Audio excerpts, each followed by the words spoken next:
Perfect है। ठीक है रऊफ, दोनों के नाम याद रखिएगा आप, तुफैल और जैन, ये दोनों चैप्टर 5 एंड 6 कवर करवाएंगे। ठीक है।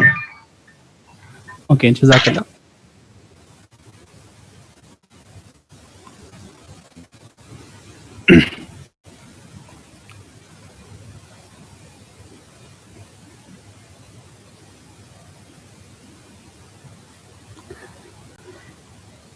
ओके जी। अच्छा, हम एक कॉन्सेप्ट सुनते हुए आ रहे हैं सीडी के। ठीक है, सीडी के क्या बल है? देखिए, सीडी के एक यानी आपके पास ट्रांसपाइलर कह सकते हैं हम, या फिर आपकी यानी ये लैंग्वेज कह सकते हैं। सीडी के एक टूल है, क्लाउड डेवलपमेंट किट। इस किट के थ्रू मैं कोई सी भी यानी फ्रंट एंड लैंग्वेज को इस्तेमाल कर सकता हूँ, जो कि यानी बैक एंड के ऊपर इंफ्रास्ट्रक्चर को अप करने के लिए इस्तेमाल होगी। आप अगर जावा पे काम करते हैं तो आप जावा पे काम कर लें, आप पाइथन पे करते हैं पाइथन पे करें, लेकिन इसको जो डिफ़ॉल्ट बनाया गया उसके लिए नॉट जेएस बैकएंड के ऊपर और फ्रंट एंड जो दिया गया वो टाइप स्क्रिप्ट के ऊपर दिया गया। ठीक है, यानी सीडी के मैन जो बनाया गया था वो टाइप स्क्रिप्ट के ऊपर इसका वर्जन थी। तो सीडी के यानी इनिशियली 2 वर्जन हमारे पास मौजूद है, वर्जन 1 एंड वर्जन 2। अच्छा, यहाँ पे बहुत सारी यानी चीज़ें ऐसी हैं जो कि वर्जन 1.55.0 के ऊपर इम्प्लीमेंट की गई हैं। तो उसका बहुत ही आसान तरीका है, आप क्या करें, अपने यानी इसी यानी सीडीके के वर्जन को प्रीवियस वर्जन के साथ रिप्लेस कर दें। उसमें भी बहुत ही आसान है, npm इंस्टॉल की कमांड चलाते हैं, आपने पैकेज का नाम लिखना है, @ के बाद उसका वर्जन लिखते हैं। वो मैं दिखा दूंगा किस तरह आप करते हैं। ठीक है, तो इससे फ़ायदा होगा कि बुक में जो एग्जाम्पल दी हुई है उसको आप एग्जीक्यूट कर सकते हैं। ठीक है, अच्छा, तो हमें पता चला सीडी के क्लाउड डेवलपमेंट किट है, जो कि आपको बहुत सारी लैंग्वेज के साथ यानी आप क्लाउड के ऊपर डेवलपमेंट कर सकते हैं, चाहे आप पाइथन जानते हैं, चाहे आप टाइपस्क्रिप्ट जानते हैं, या फिर आप जावा जानते हैं या सी प्लस जानते हैं, कोई सी भी आप लैंग्वेज जानते हैं, आप सीडीके को इस्तेमाल करेंगे क्लाउड की डेवलपमेंट के लिए। ये किट है और आप अपनी फ्रंट एंड लैंग्वेज को इस्तेमाल करते हुए वो काम कर सकते हैं। तो सीडीके CLI के जरिए हम इसको इस्तेमाल करेंगे। अच्छा, यहाँ पे इंफ्रास्ट्रक्चर जो है वो हम यानी प्रोविजंस वगैरह यहाँ से बता सकते हैं सीडीके के थ्रू। और using cloud formation, cloud formation AWS की अपनी एक एक्सटर्नल सर्विस कह सकते हैं या इंडिविजुअल सर्विस कह सकते हैं हम, कंसोल। आई थिंक हमने क्लाउड फॉर्मेशन पहले भी देखा है AI की क्लास में, वैसे तो हम वहाँ पे देख चुके हैं बोर्ड कैम की क्लासेस के अंदर।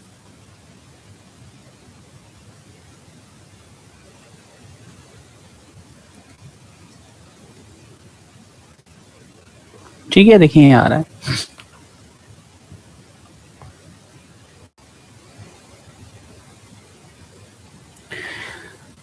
तो यहाँ पे आप जो भी यानी सीडीके वगैरह इस्तेमाल करेंगे, जो भी स्टैक बनाते जाएंगे वो सारे स्टैक्स वगैरह यहाँ पे आएंगे। अब स्टैक का क्या कॉन्सेप्ट है वो हम देखेंगे। ओके जी, तो हमें पता चला हम इंफ्रास्ट्रक्चर जो भी है उसको अप करेंगे सीडीके की मदद से, उसके ऊपर काम करने वाले। अच्छा, देखें, सीडीके नेटिवली जो इम्प्लीमेंटेड है नॉट जेएस के साथ है, जो अभी हमने थोड़ी देर पहले बात की है। यानी मैं सीडीके नॉट जेएस के साथ करूँगा तो उसके यानी जो रिजल्ट हैं वो बहुत ज़्यादा मैच्योर हैं। बाकी दूसरी लैंग्वेजेस के अंदर वो भी यानी इतना मेच्योरिटी लेवल अब बढ़ गया है, लेकिन मैं भी जो परफॉर्मेंस आपको नॉट जेएस के साथ मिले वो दूसरे यानी पैकेजेस के साथ ना मिले। ठीक है, तो हम क्या करने वाले सबसे पहले, क्योंकि हमने ये चीज़ पढ़ी कि सीडीके को इस्तेमाल करने के लिए आपके पास नॉट जेएस का सर्वर या बैकएंड के ऊपर नॉट जेएस होना चाहिए। ठीक है, तो नॉट जेएस आपने इंस्टॉल की हुई, उसकी इंस्टॉलेशन आप यूट्यूब से कहीं से भी देख सकते हैं। अच्छा, जब आप नॉट जेएस इंस्टॉल कर लेते हैं, जिस तरह हमारे पास पिप है इसी तरह हमारे पास पैकेज मैनेजर है npm। ठीक है, नॉन पैकेज मैनेजर, इसको हम इस्तेमाल करते हैं इंस्टॉलेशन के लिए, क्योंकि यहाँ पे इन्होंने रिस्ट्रिक्ट कर दिया है कि नेटिवली जो इम्प्लीमेंटेड इसको किया गया है नॉट जेएस के साथ किया गया है, तो हम नॉट जेएस के पैकेज को इस्तेमाल करते हुए आगे कुछ काम करेंगे, फिर बाकी जो हमारे पैकेजेस हैं या रिक्वायरमेंट्स है वो चीज़ें फिर हम इंडिविजुअल इंस्टॉल कर सकते हैं। तो यहाँ पे देखें, npm, I का मतलब है इंस्टॉलेशन, G का मतलब है ग्लोबल। तो हम कह रहे हैं npm, जैसे पिप इंस्टॉल होता है इसी तरह हम कह रहे हैं npm इंस्टॉल, I का मतलब है इंस्टॉल पूरा भी लिख सकते हैं, -G ग्लोबल। अच्छा, ग्लोबल का क्या मतलब है? ग्लोबल का ये मतलब है कि पूरी मशीन के लिए ये इंस्टॉलेशन होगी।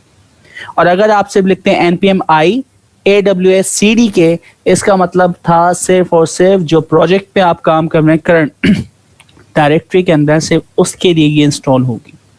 ठीक है, तो दोनों का फर्क आपको पता होना चाहिए। जी लगा रहे हैं तो ग्लोबली आपकी मशीन के अंदर इंस्टॉल हो रही है, और अगर जी को आप हटा दें तो सिर्फ लोकल उस डायरेक्टरी के अंदर जिस प्रोजेक्ट पे आप काम कर रहे हैं, सिर्फ उस प्रोजेक्ट के लिए AWS की यानी जो भी आप पैकेज को इंस्टॉल कर रहे हैं वो इंस्टॉल होगा।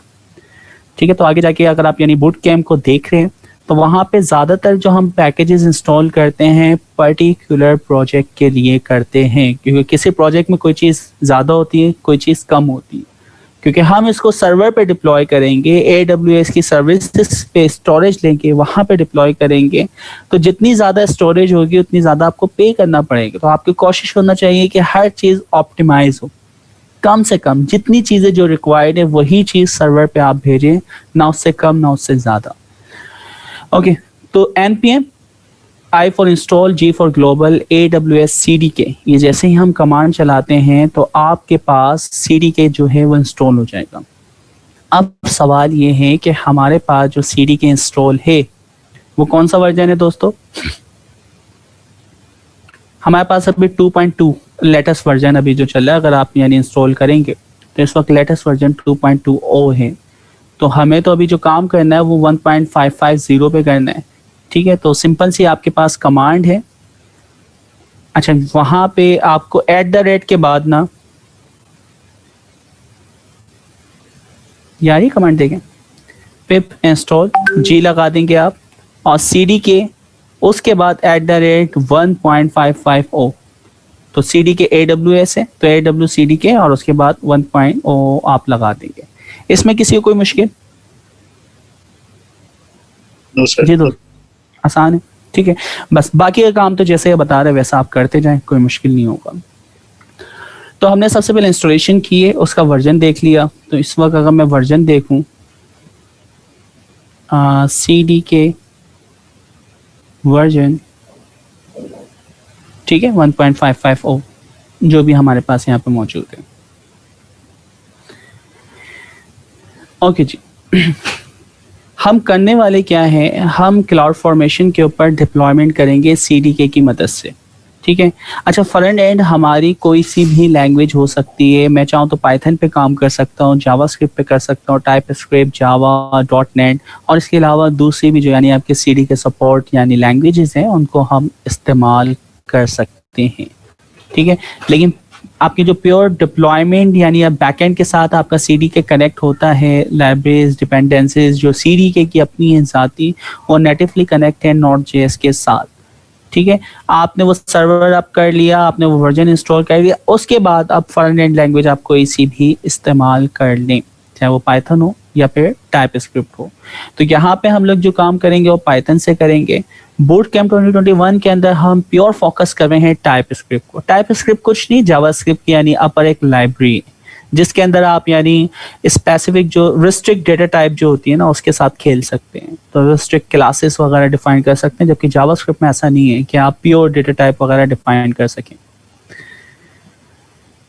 ओके जी, फिर सिंपल सी कमांड है, वो कमांड आप देख सकते हैं कि भाई आपने एक डायरेक्टरी बनाई, उसके बाद CDK के नाम की जो डायरेक्टरी उसमें आप इन हुए, ये आपकी कमांड है जो कि पूरी एप्लीकेशन बिल्ड करती है। अच्छा, जैसे ही मैं ये कमांड चलाता हूँ CDK, ठीक है, init for initialize language, double hyphen जो हम लगाते हैं इसका मतलब है ये लिनक्स के कमांड के फ्लैग्स होते हैं। टू का मतलब है कि इसको पूरी स्पेलिंग को एक साथ फाइंड करेगा एज अ पैरामीटर। उसके बाद आपने वो लैंग्वेज स्पेस के सेपरेटर के साथ बता दी कि लैंग्वेज पाइथन है, और अगर मैं यही जावा स्क्रिप्ट के ऊपर नोट पे काम करता तो वहां पे नोट वगैरह बताता। इसी तरह एप्लीकेशन का जो नाम हम रखना चाह रहे हैं वो एंड पॉइंट रख रहे हैं। ठीक है, तो इसका मतलब है हम एक पूरी एप्लीकेशन बना रहे हैं, इनिशिएट कर रहे हैं।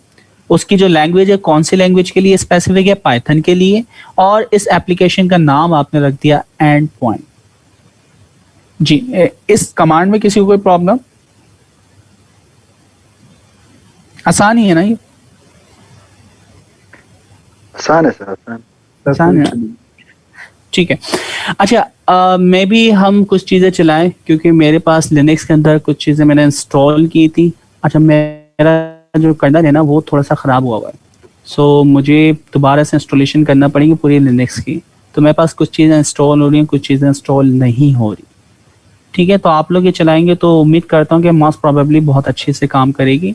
नहीं करेगी तो इंशाल्लाह फिर हम देख लेते हैं कि जो भी एरर्स वगैरह आएंगे।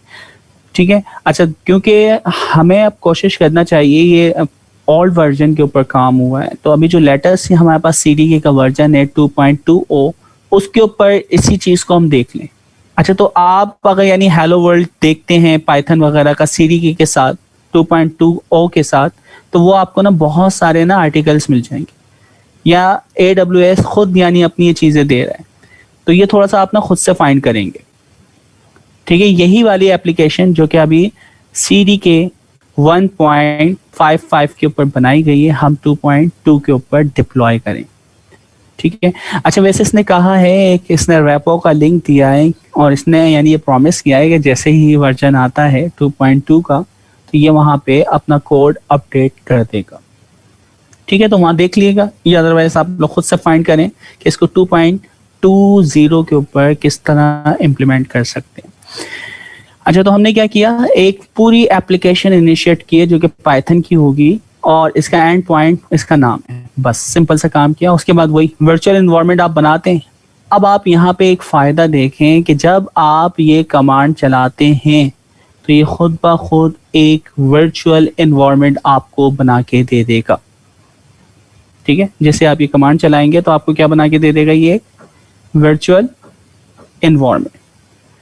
अच्छा, तो वर्चुअल एनवायरनमेंट बन गया, उसका नाम जो बाय डिफॉल्ट है वो है ENV एनवायरनमेंट डॉट के नाम से। ठीक है। अच्छा, लेटेस्ट जो हम वर्जन पे काम करेंगे वहां पे जो आ रहा होगा VENV वर्चुअल एनवायरनमेंट के नाम से वहां पे आ रहा होगा।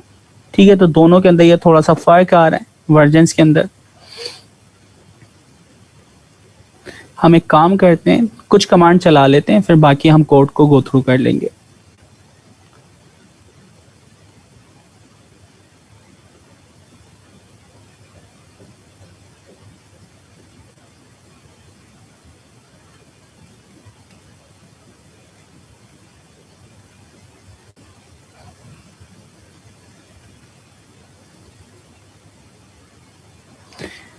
अच्छा, क्योंकि मैंने वर्जन पहले से इंस्टॉल किया हुआ है CD के माइनस वर्जन। ठीक है, तो 1.55 हमारे पास दिख रहा है। यहाँ पे एक मैं फोल्डर बनाता हूँ, MKDIR CD के, मूव कर जाते हैं CD के की डायरेक्टरी में मूव कर जाओ। ठीक है, हम डायरेक्टरी में मूव कर गए। अच्छा, यहाँ पे आपने क्या किया है, CD के इनिशियलाइज किया है पाइथन लैंग्वेज के ऊपर, और एंड पॉइंट का नाम, अपने एप्लीकेशन का नाम जो रखा है वो एंड पॉइंट है। ठीक है, तो मैं कॉपी कर लेता हूँ,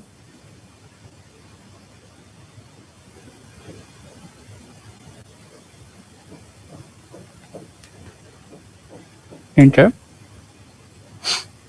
देख रहे हैं इसने एक वर्जन यानी वर्चुअल एनवायरनमेंट बनाया है जिसका नाम क्या है, .env। एक्टिवेट करना है, source .env bin activate environment. देखें एक्टिवेट हो गया, लेफ्ट साइड पे आप देख सकते हैं राउंड ब्रैकेट आ रहे हैं एनवायरनमेंट के नाम के साथ। अच्छा, उसके बाद फिर यानी कुछ कमांड है, आप देख लें इसके अंदर इसने कुछ फाइल्स वगैरह बना दी हैं। इसमें कुछ इंपॉर्टेंट फाइल्स हैं, एक है requirement.txt, जिसके अंदर आप पाइथन की जो जो आपको रिक्वायरमेंट चाहिए, जो जो पैकेजेस चाहिए उनके नाम आप लिखेंगे। इसके अलावा आपके जो भी यानी कॉन्फ़िगरेशन वगैरह होगी, कौन सा स्टैक है, कौन सा रीजन है, वो सारी डिटेल यहाँ पे आ रही होती है। ठीक है, तो मेरी डिफ़ॉल्ट सेटिंग वगैरह कुछ अभी चेंज हुई हुई है क्योंकि मैंने री इंस्टॉलेशन की है, तो इसलिए रीजन वगैरह के नाम यहाँ पे CDK के अंदर नहीं दे रहा। ठीक है, ओके, तो ये दो इंपॉर्टेंट फाइल है। एक है आपके पास requirement.txt जिसमें आप वो सारे पैकेजेस जो कि आपकी इस एप्लीकेशन में इस्तेमाल होने वाले वो बताएंगे। सेकंड यहाँ पे जो है आपके पास है CDK JSON। ठीक है, अच्छा, इसको देखने के लिए JSON को आप टेबलर फॉर्म में देखना चाह रहे हैं तो CDK context लिखते हैं तो इस फाइल के अंदर जो भी रिक्वायरमेंट, जो भी चीज़ें इंस्टॉल होती हैं वो सारी डिटेल यहाँ पे आपको दिखा देते हैं। अच्छा, दोनों में भी फ़र्क आ रहा होगा, उसकी बुनियादी वजह वही क्योंकि मेरी अभी डिफ़ॉल्ट सेटिंग नहीं हुई। तो डिफ़ॉल्ट सेटिंग जो भी आपके यूज़र हैं, आपकी कीज़ है, IAM यूज़र्स वगैरह की हम करते हैं, डिफ़ॉल्ट रीजन वगैरह सेट करते हैं। याद है हमने एक मेरी फोल्डर था .aws/config और उसके अंदर एक थी प्रोफाइल ऑथेंटिकेशन या क्रेडेंशियल के नाम से, 2 वहाँ पे एक फाइलें थी। ठीक है, तो वहां से ये सारी चीजें आप कॉन्फ़िगर कर सकते हैं। ओके, अब यहाँ पे देखें क्या चीजें, रिक्वायरमेंट जो भी आपके पैकेजेस हैं वो पैकेजेस आप requirement.txt फाइल के अंदर लिखते हैं। अब जैसे ये एक एक्स्ट्रा पैकेज यहाँ पे इंस्टॉल हम करना चाह रहे हैं, तो हम यहाँ पे आते हैं और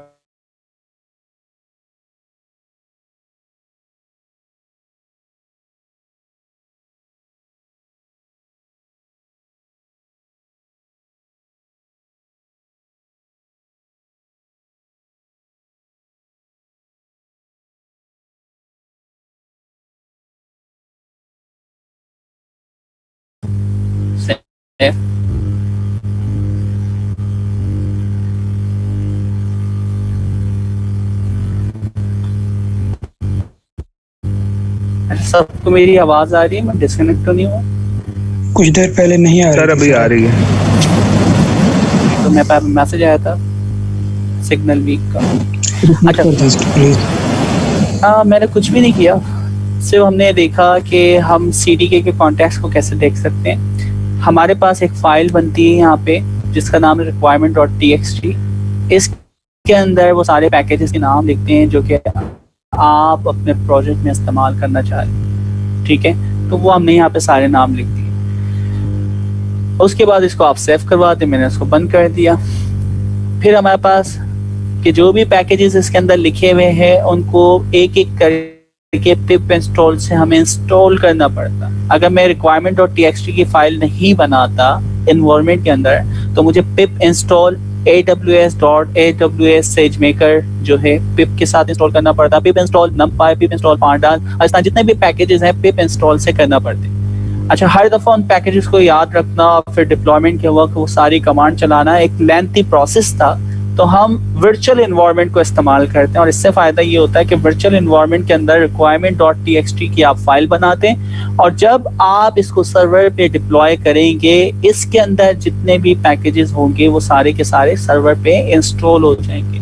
तो सर्वर पे इंस्टॉल करने के लिए आपको सर्वर के ऊपर एक सिंपल सी कमांड चलानी है, पिप इंस्टॉल -r रिक्वायरमेंट। ठीक है, और जो भी आपकी फाइल है जिसके अंदर आपने रिक्वायरमेंट लिखी हुई, और जैसे ही आप ये कमांड चलाते हैं, ठीक है, तो सारे देखें पैकेजेस देखें, आप पांडास को कलेक्ट कर रहे हैं, तो जो पैकेजेस आप बताते जाएंगे उनको ये इंस्टॉल कर लेगा।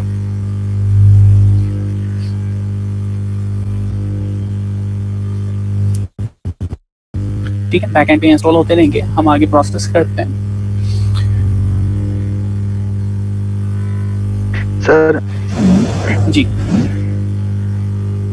सर जी सर, हमने ऑलरेडी एन अकाउंट हमने इंस्टॉल किया हुआ है ना सर? बिल्कुल, तो ऐसे ही अगर हम ये हम कॉल करते हैं तो फिर वो इन पैकेजेस को कॉल करते हैं सर, लाइक इंस्टॉल करता है सर। पैकेज जो है दोबारा इंटरनेट से अगर कनेक्शन बन रहा है तो ये जाके पिप इंस्टॉल, पिप की यानी जो हमारे पास मैन सोर्स है वहां से इंस्टॉल कर रहा है। ठीक है, कोंडा जो है वो कोंडा अलग से एक एनवायरनमेंट बना हुआ है, तो दोनों का जरा फर्क कोई मुझे बताएगा? कोंडा का पहले से एनवायरनमेंट बना हुआ, अब हमने नया एनवायरनमेंट बना वहां पे चीजें इंस्टॉल कर रहे हैं, इन दोनों में क्या फर्क आ रहा है? यानी जब मैं इंस्टॉलेशन कर रहा हूँ तो क्या वो सिर्फ कोंडा से उठा के ला रहा है या दोबारा से वो पूरी एक रिसोर्स से जाके उनकी इंस्टॉलेशन, डाउनलोडिंग वगैरह प्रोसेस करता है? क्या माइंड में आ रहा है? इसमें इसका नया पाथ और नए पाथ से उठाएगा, नए पाथ से उठाएगा। ठीक है, एनवायरनमेंट का मतलब ही यही है।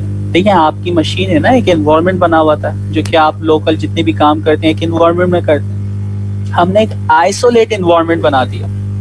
तो आइसोलेट एनवायरनमेंट का मतलब है वो अलग से एक मशीन के लिए, एक सर्वर के लिए हम बना रहे हैं। वर्चुअल एनवायरनमेंट इसलिए हम उसको कह रहे हैं। फिर उसके अंदर जितनी चीजें आपको इंस्टॉल करनी वो आप इंस्टॉल कर लें। ठीक है, ठीक है। मतलब जितने भी सर्विस, जितनी भी चीज़ें हैं उनको हम रिमोटली एक्सेस करते हैं अपनी ज़रूरत के मुताबिक। हम यानी ये समझो जो भी मैंने इन्वायरमेंट बनाया ना, ये अलग मशीन के लिए, ये समझो कि आप प्रोडक्शन की मशीन के ऊपर अब काम कर रहे हैं। अब जितनी चीजें आप समझो प्रोडक्शन की मशीन पे कुछ भी इंस्टॉल नहीं है, वहां पे सिर्फ ऑपरेटिंग सिस्टम इंस्टॉल है। तो इसका मतलब है वहां पे आपको वो सारी चीजें इंस्टॉल करना पड़ेगी जो कि आपकी रिक्वायरमेंट है, ऐसा ही। तो ये माइंड यानी वर्चुअल एनवायरनमेंट का जब भी यानी आपके जहन में आए ना, तो अपने माइंड में बना लें कि आपको एक सिंपल खाली मशीन उठा के दे दी जिसके अंदर आपका ऑपरेटिंग सिस्टम इंस्टॉल है और कुछ भी इंस्टॉल नहीं है। ठीक है, तो फिर उसके अंदर आपको एक एक चीज दोबारा से इंस्टॉल करना पड़ेगी। ठीक है, अच्छा जो कंटेनर सर्विस होती है ना, वो भी आप यही समझे, जब आप इमेज उठाते हैं ना तो पूरी की पूरी आपके ऑपरेटिंग सिस्टम इंस्टॉल आपको करके देता है। लेकिन उसमें ये फायदा है कि अलग अलग इमेजेस बनी हुई होती हैं। तो इमेजेस के अंदर जैसे भाई मैं काम करता हूँ लाइक Node.js के ऊपर, मैं C++ पे काम करता हूँ, मैं Python पे काम करता हूँ, मैं 10 सॉफ्टवेयर या 10 लैंग्वेजेस के ऊपर काम करता हूँ। तो मैंने अपनी एक इमेज बना दी कासिम के नाम से या डेटा साइंस के नाम से। तो डेटा साइंस के ऊपर जो भी लोग काम करेंगे इस कंटेनर को जैसे उठाएंगे वो सारे सॉफ्टवेयर और ऑपरेटिंग सिस्टम उसको इंस्टॉल मिलेंगे जो कि मैंने उस इमेज में बनाया। ठीक है, ये कुछ कॉन्सेप्ट समझ आ रहा है इसकी? कुछ एक यानी विंडोज के अंदर कुछ हम लोग पहले करते थे जुगाड़ के बार बार आपको पूरी इंस्टॉलेशन के अंदर आपको कम से कम 2 या 2.5 घंटे लगते थे हर एक मशीन के ऊपर। तो हम क्या करते थे कि यूएसबी में उसकी एक इमेज बना लेते थे और फिर जितनी भी आपके यानी ऑपरेटिंग सिस्टम आपको इंस्टॉल करना हो आपके नेटवर्क के ऊपर मशीन्स पे, तो आप उसको क्या करते थे, रेप्लिका क्या करते थे, कुछ याद आ रहा है? यस सर, वो नॉर्टन का भी एक टूल था यूज करते हैं गोस्ट के नाम से। कौन सा टूल था, सॉरी? नॉर्टन एंटीवायरस का टूल था गोस्ट के नाम से।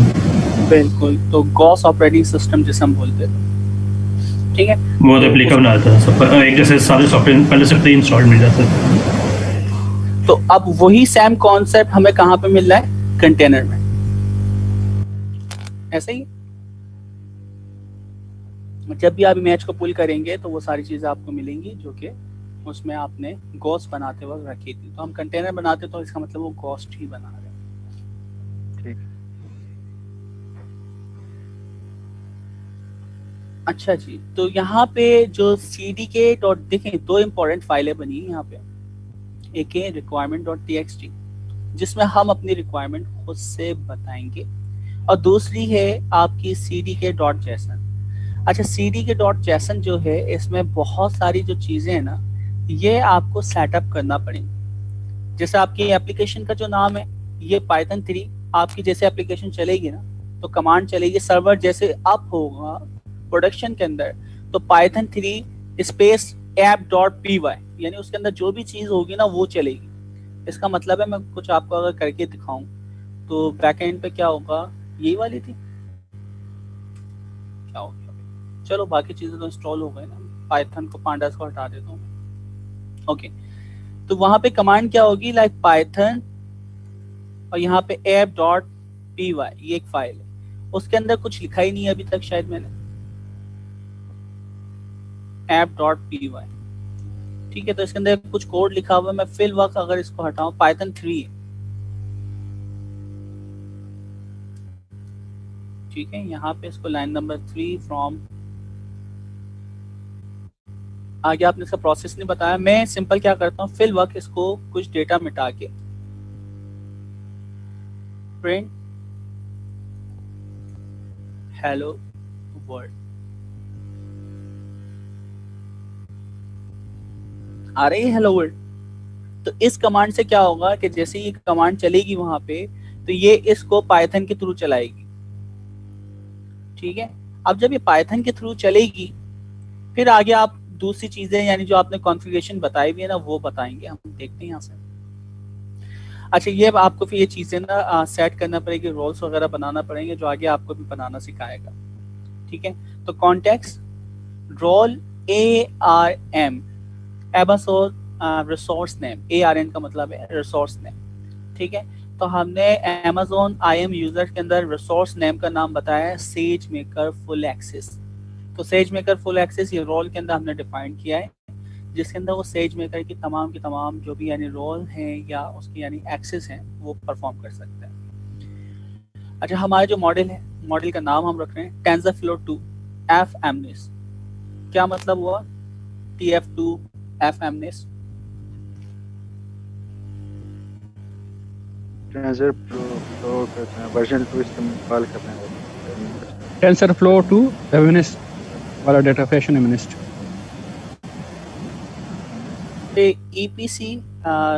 EPC कंटेनर सर्विस का यानी नाम होगा। तो यानी आपकी TensorFlow F-Amnis EPC को हम इस्तेमाल कर रहे हैं, EPC नेम वगैरह हो गया। इमेज जो इस्तेमाल हो रही है, ठीक है, तो इमेज का पूरा URL कहाँ तक आ रहा है यार? ये इमेज कहाँ से उठा रहा होगा? Amazon कंटेनर रजिस्ट्री याद था, ECR क्या था हमारे पास? ECR के बारे में कुछ याद? इलास्टिक कंटेनर रजिस्ट्री, ठीक है। तो वहां से वो एक जाके इमेज को उठा रहा है, जो कि हमने नाम यहाँ बताया। अच्छा जी, फिर उसके बाद उस इमेज का URL भी हमने बता दिया कि वो पड़ी कहाँ पे।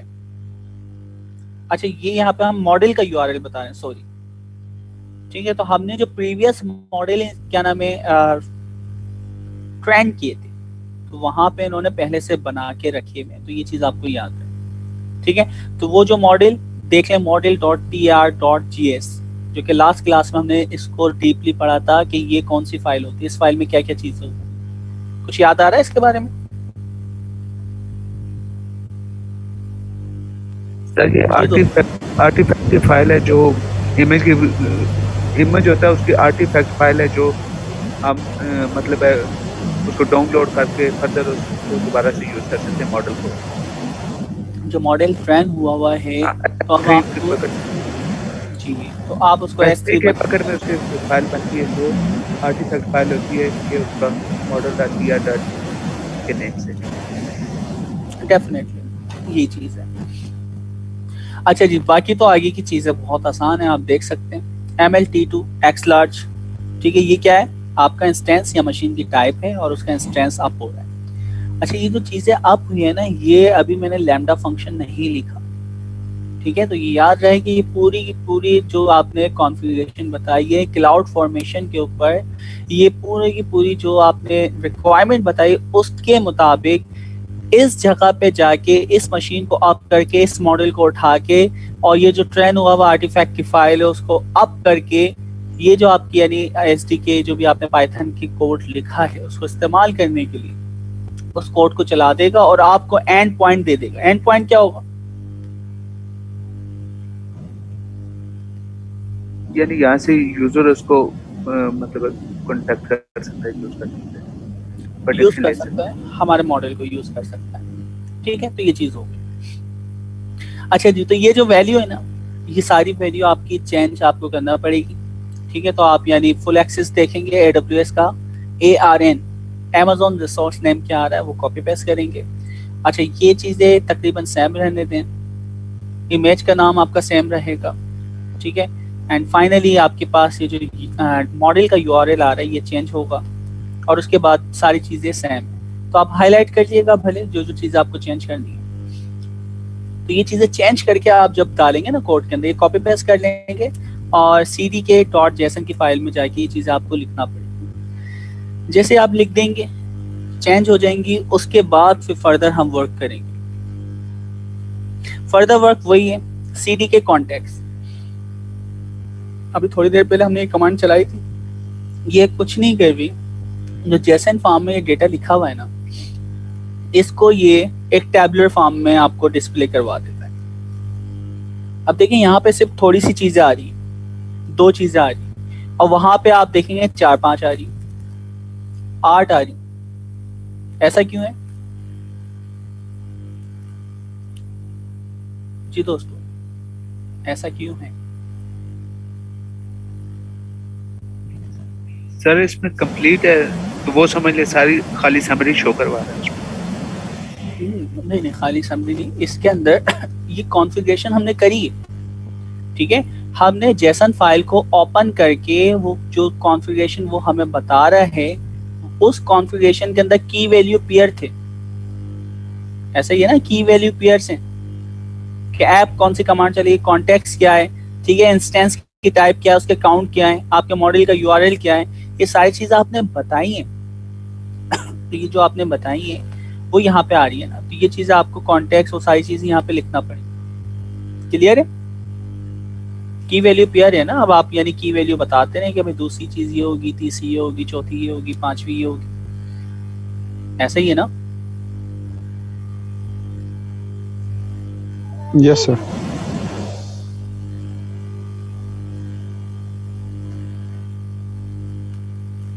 सही है। अब मैं अगर कॉन्टेक्स्ट देखूंगा, पड़ गई एक चीज। तो इस तरह जी, सर। आपको ये 8 की 8 चीजें वहां पे आपको ऐड करना होगी, और उसकी वैल्यू की तो कांस्टेंट है, लेकिन उसकी वैल्यू अपडेट करना पड़ेगी। और वो वैल्यू आप कहाँ से उठाएंगे? जो आपका IAM यूजर आपको डेटा प्रोवाइड करे, ठीक है ना? तो की आपको कॉपी पेस्ट करना पड़ेगी जहाँ पे ये मॉडल वगैरह, पैकेजेस वगैरह चीजें पड़ी। ओके, जब ये चीजें हो गई तो इसने यही कहा है कि वर्जन कंट्रोलिंग सिस्टम आप ऑर्डर कर देंगे, तो इससे यानी ये ऑर्डर के अंदर होगा, जो भी आप चेंजिंग करते जाएंगे इस एप्लीकेशन के अंदर, जब भी आप डिप्लॉयमेंट करेंगे तो वो हर चेंज को अपने पास वर्जन कंट्रोल सिस्टम के तहत ट्रैक करता रहेगा।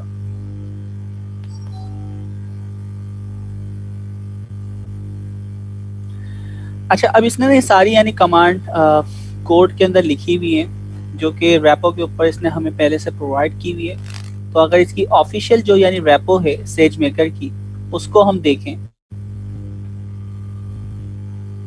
इस सेजमेकर की ऑफिशियल रैपो है, इसके अंदर जो भी कोड है वो सारे मौजूद हैं। लाइक अभी हम CDK के ऊपर काम कर रहे हैं, देन क्लाउड फॉर्मेशन के ऊपर ये सारा कोड यहाँ पे हुआ हुआ है। देखें यहाँ पे कह रहा है कि ये चीज आपको चेंज करना पड़ेगी। क्लियर है? आप इसको चेंज कर लेंगे।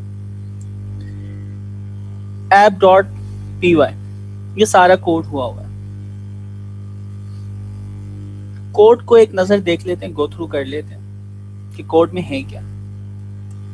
अच्छा, इसका ना कोड बहुत आसान है, इसमें स्टैक बेस्ड प्रोग्रामिंग होती है। स्टैक बेस्ड का क्या मतलब है कि आपकी छोटी छोटी ना स्टैक जैसे लेयर होती है ना, तो इस तरह आप यानी अपने माइंड के अंदर सोच लें कि स्टैक एक लेयर है, और आप डेटा जो यानी पाइपलाइन से गुजारते हैं तो वो स्टैक से होता हुआ गुजरता है। यानी आपका इनपुट है या आपकी एप्लीकेशन है, उसका एक पूरा एक फ्लो होगा जो कि आपने स्टैक की सूरत में बताया हुआ है कि भाई पहले आपका इनपुट आएगा, इनपुट आने के बाद वो प्रोसेस होगा, उस पर लॉजिक अप्लाई होगी, फिर वो DynamoDB में जाएगा, फिर उसके बाद वो बैकएंड से जो रिस्पॉन्स आएगा, आप कहीं और इंस्टॉल करना चाह रहे हैं, कोई तीसरी सर्विस को इस्तेमाल करना चाह रहे हैं, तो स्टैक बेस आप कोड करें। ठीक है, तो यहाँ पे हम स्टैक बेस को थोड़ा सा यानी सिर्फ डिस्कवर करने की कोशिश कर रहे हैं, बहुत ज़्यादा डेप्थ में नहीं सिखा रहे। बहुत ज़्यादा डेप्थ में अगर आपको सीखना है तो फिर मैं आपको कहूँगा कि बूट कैंप 2021 को आप फॉलो करना स्टार्ट कर दें। ठीक है, उसमें बहुत कुछ यानी टोटली यानी ये चीज़ हम सीख रहे हैं। अच्छा, तो अब इन्होंने किया क्या, एक टाइम का जो मॉडल है उसको इम्पोर्ट करवाया। उसके बाद हमने क्या किया, फ्रॉम AWS CDK इम्पोर्ट कर रहे, वहां से हमने क्या क्या इंपोर्ट कर लिया, AWS SageMaker जिसका नाम शॉर्ट कर दिया इन्होंने SageMaker, और कोर। तो ये कोर के जरिए यानी समझें कि पूरी एप्लीकेशन जो है वो स्टैक जो है इसके अंदर कोर के साथ कनेक्ट होते हैं, कोर से बनते हैं। ठीक है, अच्छा अब क्या है, हम एक नई क्लास बना रहे हैं जिसका नाम रख रहे हैं SageMaker Endpoint। ठीक है, यानी ये स्टैक बेसिकली बना रहे हैं, और ये core.stack, तो इसका मतलब क्या है, ये पेरेंट क्लास। इसमें पेरेंट क्लास और चाइल्ड क्लास कौन सी है, ये बताना चाहेगा? पेरेंट क्लास और चाइल्ड क्लास, इस लाइन को जो मैंने सिलेक्ट किया हुआ है, इसमें पेरेंट क्या है और क्लास क्या है, चाइल्ड क्या है, सॉरी। कोर सर पेरेंट है, आई थिंक। कोर पेरेंट है, Yes, sir. Core.stack parent class है, और the class SageMaker Endpoint is child class. बिल्कुल ऐसे ही। अच्छा, यही कोड इन्होंने यहाँ पे किया हुआ है, तो हम यहाँ से भी अभी मैंने ओपन किया था ना, ये रहा। ठीक है, तो यहाँ से आप थोड़ा सा जूम करके, नहीं दिख रहा तो मैं काम करता हूँ, इसको हम VS कोड पे खोल लेते हैं।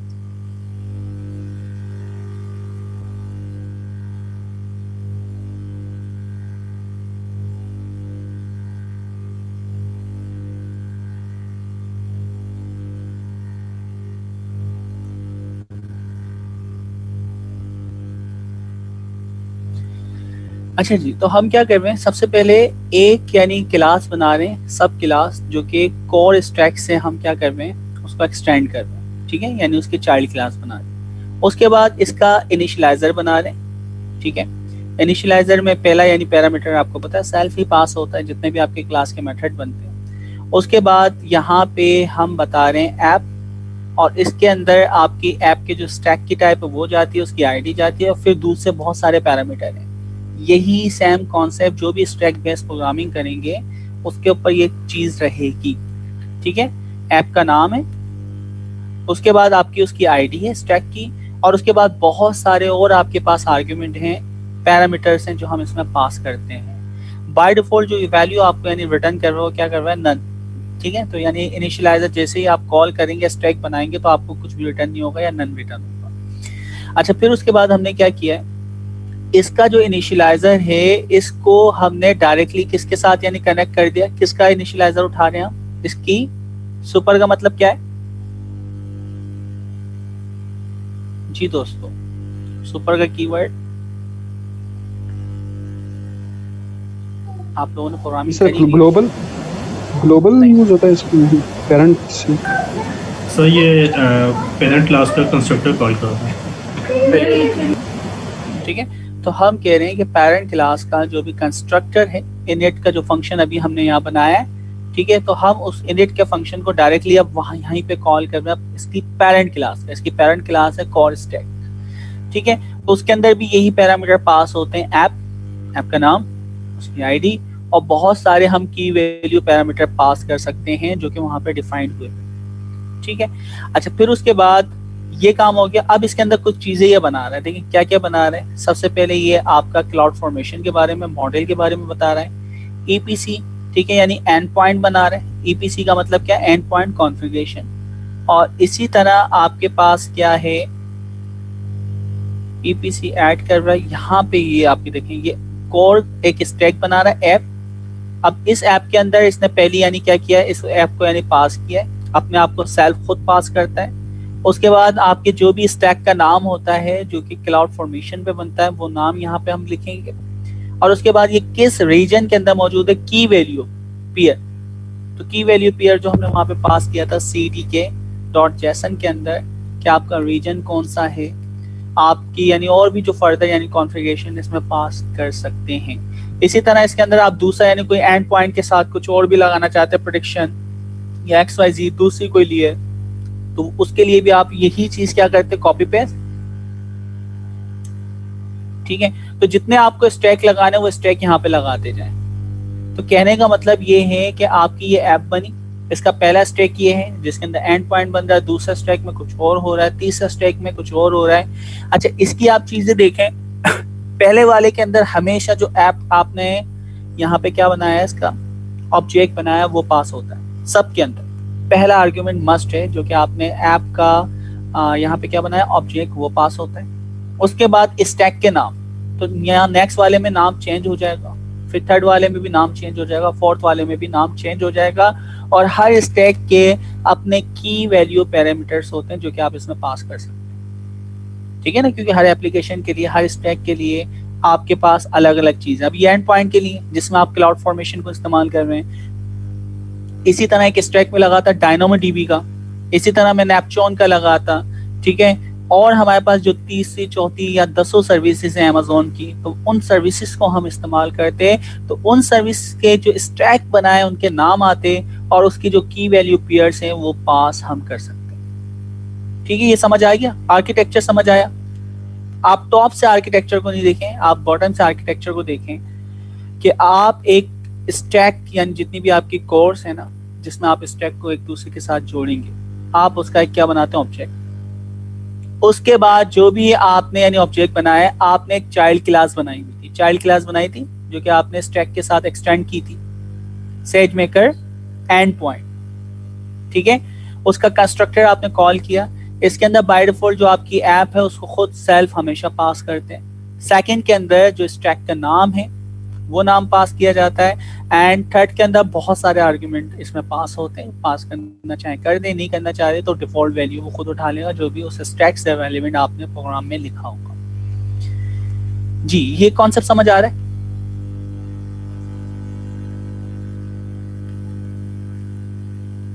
अभी इसको बहुत आसान यानी सिंपल हमने करके क्या है कि भाई ये तीन चीजें हैं। पहली चीज, आपको ऐप का कोर का स्टैक का इंस्टेंस बनाना है, ऑब्जेक्ट बनाना है। उसके बाद जितने स्टैक हैं वो जोड़ते जाएं, और इसी तरह जो ये लास्ट वाली कमांड है ना, ऐप डॉट सिंथेसाइज, वाली जो कमांड है लास्ट में, जैसे ही मैं ये कमांड चलाता हूँ ना, ये कोड लिखता हूँ, वैसे ही ये AWS क्लाउड पे जाके जितनी चीजें आपने स्टैक वगैरह बनाए वो फिजिकल आर्किटेक्चर सर्वर के ऊपर बना देगा। AWS की उन सर्विसेज के ऊपर उनके यानी जो भी इंस्टेंस है वो अप कर देगा। तो इस कमांड का पर्पस ये होता है ऐप डॉट सिंथेसाइज।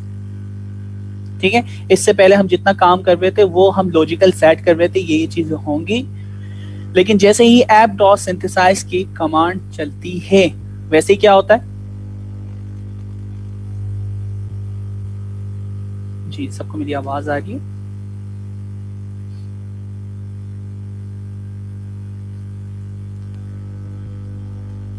जी दोस्तों, मेरी आवाज आ रही है आप सबको? जी सर, आवाज आ रही है। तो ये खामोशी क्यों हो जाती है? सर एक दफा रिवाइज करते हैं। जी जी, मैं बिल्कुल इसको एक दफा नहीं, मैं 10 दफा इसको रिवाइज कर सकता हूँ। देखिए, बहुत आसान कॉन्सेप्ट है। सबसे पहले करना क्या है कि आपकी ना ये जो सर्विस है CDK के ऊपर जो हम प्रोग्रामिंग करते हैं ना, इसको हम कहते हैं स्टैक बेस्ड प्रोग्रामिंग। ठीक है, क्या कहते हैं? Stack based. स्टैक यानी लेयर्स के लिए कि पहला स्टैक है, दूसरा स्टैक है, तीसरा स्टैक है। अच्छा, अब ये जो स्टैक है ना, बहुत सारे जो स्टैक हैं इनकी जो कोर पेरेंट क्लास है उसका नाम है कोर डॉट, उसका नाम ऊपर हमने देखा था क्या था, कोर डॉट स्टैक। ठीक है, यानी सारे जो स्टैक हैं इसके साथ ही यानी आप क्या कर सकते हैं, स्टैक। तो स्टैक बनाने के लिए आपको पेरेंट क्लास इस्तेमाल करना पड़ती है स्टैक की। हमने क्या किया, स्टैक क्या है देखें, आप जितनी सर्विसेज अमेज़न की इस्तेमाल करेंगे वो हर सर्विस एक अलग स्टैक के साथ क्या करती है, हम इनिशिएट करते हैं। ठीक है, जैसे कि अभी मैं स्टैक की जो सर्विस इस्तेमाल कर रहा हूँ वो एंड पॉइंट की कर रहा हूँ क्लाउड फॉर्मेशन के साथ। मैं DynamoDB की इस्तेमाल करूंगा, मैं ऑथेंटिकेशन की इस्तेमाल करूंगा। तो जितनी आपको सर्विसेज यानी कनेक्ट कर दी हैं अमेज़न की, जो भी आपकी लॉजिक है उसके लिए आप क्या बनाते जाएंगे, अलग अलग स्टैक। ठीक है, ये याद रहेगा? Yes sir. अच्छा, अब ये जो स्टैक है ना, इसके इनिशियलाइजर में देखो, सबसे पहले बोलता है कि भाई मुझे ये बताओ कि ये जो स्टैक है कौन सी एप्लीकेशन के साथ कनेक्ट होगा। अब क्योंकि आपकी ये एप्लीकेशन जो है इंस्टेंस बना हुआ ये है, कोर से आपने कोर डॉट ऐप जिसके अंदर सारे स्टैक जुड़ेंगे, तो यहाँ पे आप पहले एप्लीकेशन का नाम दे दें। दूसरा उसकी आईडी, ये वो आईडी होती है जो क्लाउड फॉर्मेशन वगैरह के ऊपर यानी क्या होती है, नाम के साथ बनता है स्टैक। तो मैं जितने भी स्टैक बनाऊंगा ना, जैसे कि अभी मैंने आपको एक सर्विस दिखाई थी अमेज़न के ऊपर जाके, क्या नाम था उसका, क्लाउड फॉर्मेशन, ये देख रहे हैं स्टैक्स। ठीक है, ये आ रहे हैं स्टैक्स। तो जितने भी मैं स्टैक्स बनाऊंगा ना उनके नाम यहाँ पे आ रहे होंगे। जैसे ये वाला स्टैक जो अभी आप देख रहे थे, इस स्टैक का नाम क्या रखा आपने, SageMaker एंड पॉइंट, ऐसा ही है, क्या नाम रखा है, SageMaker एंड पॉइंट EU। ठीक है, यानी यूरोपियन कंट्री के लिए या रीजन के ऊपर आपने रखा है, तो वो नाम आप देखेंगे यहाँ पे आ जाएगा। इसी तरह और जो स्टैक आप बनाएंगे DynamoDB के XYZ, उन सब की जो लिस्ट है ना यहाँ पे आ रही होगी स्टैक नेम के अंदर। ठीक है, अब याद रहेगा? तो इसका मतलब देखिए क्या हुआ, मैंने 5 स्टैक बना दिए। मैं कह रहा हूँ DynamoDB के साथ कनेक्ट करना है हमें। ठीक है, मुझे जो हमारे पास अरोरा डेटाबेस है उसके साथ कनेक्ट करना है, हमें क्या नाम है, एंड पॉइंट जो है उसके साथ कनेक्ट करना है। तो 3 स्टैक, तो 3 स्टैक यहाँ पे क्या हो गए, बन गए। तो जैसे माइक्रो सर्विसेज होती है ना, अलग अलग करके काम कर रही है, तो वो 3 स्टैक अलग अलग आपकी क्या है, माइक्रो सर्विसेज हैं। अच्छा, ये माइक्रो सर्विसेज एक एप्लीकेशन के अंदर इस्तेमाल होंगी। उस एप्लीकेशन का नाम मैंने क्या रखा है, फिलवक्त क्या रखा है, इंस्टेंस का नाम जी दोस्तों ऐप रखा है, कोड डॉट है। ठीक है, ऐप रखा है। अच्छा, तो कोर डॉट ऐप ये इसका इंस्टेंस बन गया। उसके बाद मैं कहता हूं कि भाई जितने भी स्टैक बने हुए ना उनको आपस में कनेक्ट करो। ठीक है, तो ये स्टैक को एप्लीकेशन के साथ कनेक्ट करने के लिए इसके इनिशियलाइजर में हमने देखा था कि सबसे पहले ऐप का नाम दो, फिर स्टैक की आईडी दो, और उसके बाद जो भी यानी अलग से यानी आपकी कॉन्फ़िगरेशन या चीजें होती हैं वो भी आप पास कर सकते हैं। ठीक है, तो यहाँ पे हमने क्या पास कर दिया, पहले ऐप का नाम जो इस ऐप का नाम है, सेजमेकर की यानी उसकी आईडी जो कि वहां पे स्टैक के नाम में आ रही होगी, और उसके बाद फर्दर इंफॉर्मेशन। इसी तरह मैं कहता कि भाई एक और हमारे पास स्टैक है जिसका नाम है डायनामो डीबी। ठीक है, अच्छा डायनामो डीबी उसकी यानी सब स्टैक की क्लास का नाम है, लेकिन उसकी जो आईडी है ना डायनामिक डेटाबेस है। ठीक है, और वो जो रखा हुआ है यूएस वेस्ट 1 के अंदर रखा हुआ है। तो अब क्या कॉन्फ़िगरेशन होगी, मुझे कोई बताएगा, इसके साथ स्टैक को कनेक्ट करना है। डायनामिक डीबी आपकी क्लास का नाम है, स्टैक का नाम है, सब क्लास जो बनाई है। ठीक है, इसी ऐप के साथ हमें कनेक्ट करना है, और वो जो आपका यानी रखा हुआ है वो रखा हुआ है डायनामो डेटाबेस के नाम से, उसकी आईडी है, और वो जो रखा हुआ है उसके रीजन का नाम है यूएस वेस्ट 1। यहाँ क्या क्या चेंजिंग होगी सर? इसमें सेज मेकर एंड पॉइंट की जगह पे डायनामिक डीबी सबसे पहले तो टॉप यहाँ पे आएगा, लेफ्ट साइड पे यहाँ पे आएगा डायनामो डीबी। ठीक, जैसे आप क्लास का नाम रखें वैसे क्लास का नाम जैसे होता है कि हर वर्ड का पहला लेटर कैपिटल। ठीक है, उसी कॉन्सेप्ट के साथ चलो। ऐप का नाम आ गया, अब क्योंकि वो चीजें आपने ऊपर नहीं बनाई तो ये येलो कलर की हाईलाइट दे रहा है। ठीक है, इसी तरह अब सेज मार्केट ये वाला चेंज हो जाएगा, डायनामो डीबी डेटाबेस। ठीक है, और रीजन का नाम क्या था, और रीजन का नाम जो भी है वो मतलब यूएस वेस्ट। US waste. ठीक है, इसी तरह कोई तीसरी सर्विस, चौथी सर्विस, पांचवी सर्विस जो भी आप कनेक्ट करना चाहें स्टैक में वो कर सकते। तो कॉन्सेप्ट समझ आ गया? Yes sir. तो हर स्टैक का अपना एक जाती फंक्शन होता है, अपनी यानी चीजें होती हैं जो कि उस स्टैक में चलेंगी। अब वो क्या चीजें हैं वो देख लेते हैं। यहाँ तक तो हमने इसका यानी जो टॉप का इनिशियलाइजर है ना उसी को इस्तेमाल किया। तो तकरीबन जितने भी आपके स्टैक होंगे उनके अंदर हम पेरेंट का ही इनिशियलाइजर जो है वो इस्तेमाल कर लेंगे। ठीक है, अच्छा टाइम स्टैम्प एक वेरिएबल बनाया जो कि जो भी करंट टाइम चल रहा है उसमें से year, month, day, hours, minute, second उठाएगा। ठीक है, करंट डेट टाइम जो भी अभी चलेगा, और उसको एज अ स्ट्रिंग वेरिएबल के अंदर क्या कर देगा, ऐड कर देगा हाइपन बल्कि अंडरस्कोर के साइन के साथ। ठीक है, एक वेरिएबल है और कुछ नहीं। अब हम मॉडल जो बना रहे हैं उसके बारे में चीजें डिफाइन कर रहे हैं। सेज मेकर क्योंकि आपने ऊपर इंपोर्ट किया हुआ है। उसके बाद हम कह रहे हैं वहां पे एक क्लास है, उसका नाम क्या है, CFN मॉडल। इसका मतलब क्या है, CFN का मतलब क्या होगा, क्लाउड फॉर्मेशन। ठीक है, तो क्लाउड फॉर्मेशन की क्लास है। स्कोप सेल्फ क्योंकि आप इसी के साथ कनेक्ट करेंगे। आपकी आईडी का नाम, इसका नाम जो रख रहे हैं आईडी रख रहे हैं, मॉडल नाम रख रहे हैं। एग्जीक्यूशन रोल, तो एग्जीक्यूशन रोल जो है वो खुद ब खुद उठा लेगा जो कि हमने बैकएंड के ऊपर वहां पे सेट किया था जेसन फाइल के अंदर। तो रोल का नाम क्या था, याद आया, जो भी हमने रखा था, फुल एक्सेस सेज मेकर। ठीक है, वो पूरा ARN नेम जो था वो पूरा पूरा यहाँ पे उठा लेगा। ARN नेम का मतलब क्या है, ARN Amazon resource name, Amazon role. ठीक है, रोल नेम कह रहे हैं या रिसोर्स नेम कह रहे हैं। अच्छा जी, तो Amazon जो भी आपका यानी रिसोर्स है उसकी यानी नाम आपने उठा लिया जो जिसके आप फुल एक्सेस वगैरह यहाँ पे डिफाइन कर रहे हैं। उसके बाद कंटेनर की वही डिटेल आ गई। ठीक है, उसका नाम वगैरह मॉडल के नाम आपने लिख दिए, और उसके बाद आप क्या कर रहे हैं, model try get context, model का जो भी नाम है वो उठा लेगा इस पैरामीटर से। उसके बाद उसके साथ क्या जोड़ देगा, टाइम स्टैम्प, क्योंकि आपको हर दफा जो भी मॉडल आप बनाएंगे उसका नाम यूनिक होना चाहिए, आपके एंड पॉइंट का नाम यूनिक होना चाहिए। आपके जितने भी स्टैक वहां पे बनते जा रहे हैं उनके नाम यूनिक होना चाहिए। तो क्लाउड फॉर्मेशन के अंदर जो भी इंस्टेंस बनेगा, जो भी स्टैक वगैरह बनेंगे, उनके नाम यूनिक होना चाहिए। अच्छा, अब आप Amazon सॉरी क्लाउड फॉर्मेशन का जो भी यानी आपके पास एंड पॉइंट कॉन्फ़िगरेशन है उसको आप कॉन्फ़िगर कर रहे हैं। तो EPC का मतलब है एंड पॉइंट कॉन्फ़िगरेशन। स्कोप वही है, उसकी आईडी आपने चेंज कर दी, ठीक है।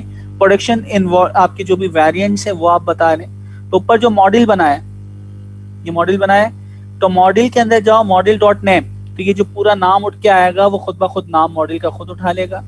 वेरिएंट आपने बता दिया जो कि आपके वर्जन कंट्रोल सिस्टम वगैरह के अंदर इस्तेमाल होगा, इंस्टेंस की टाइप वगैरह आ गई, ये सारी चीजें, ठीक है। और ये भी आपका EPC यानी एंड पॉइंट कॉन्फ़िगरेशन जो URL है ना वो नाम रिटर्न कर देगा। तो EPC का मतलब है एंड पॉइंट URL, जो भी उसकी कॉन्फ़िगरेशन है वो नाम यहाँ पे आपको मिल जाएगा। और किस वेरिएबल में होगा वो? एंड पॉइंट कॉन्फ़िग नेम के अंदर होगा, ठीक है। इसी तरह फिर हमारे पास क्या किया आपने, EPC endpoint dot add depend on model, तो मॉडल से वो चीजें उठा के फिर ये कॉन्फ़िगरेशन करेगा, क्योंकि आपने इसके अंदर आप देख सकते हैं स्कोप का नाम यहाँ पे पास कर रहा है ना,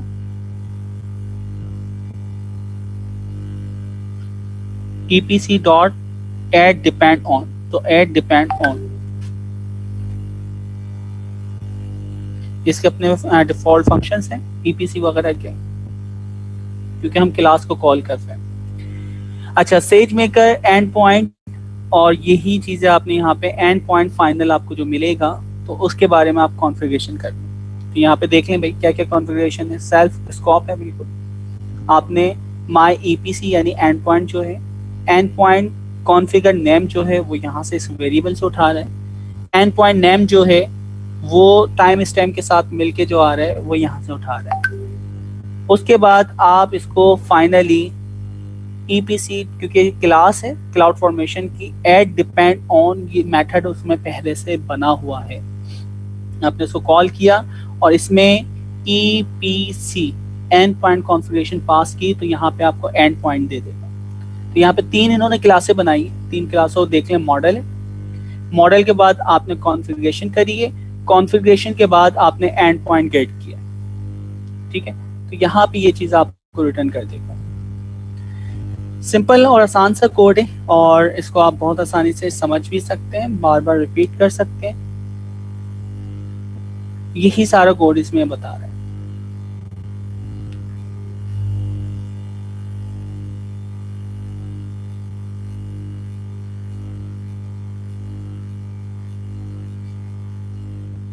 यानी जो कमांड है ये बहुत इंपॉर्टेंट है। ये कमांड कब चलाते हैं? App dot synth for synthesize. क्या करती है कमांड?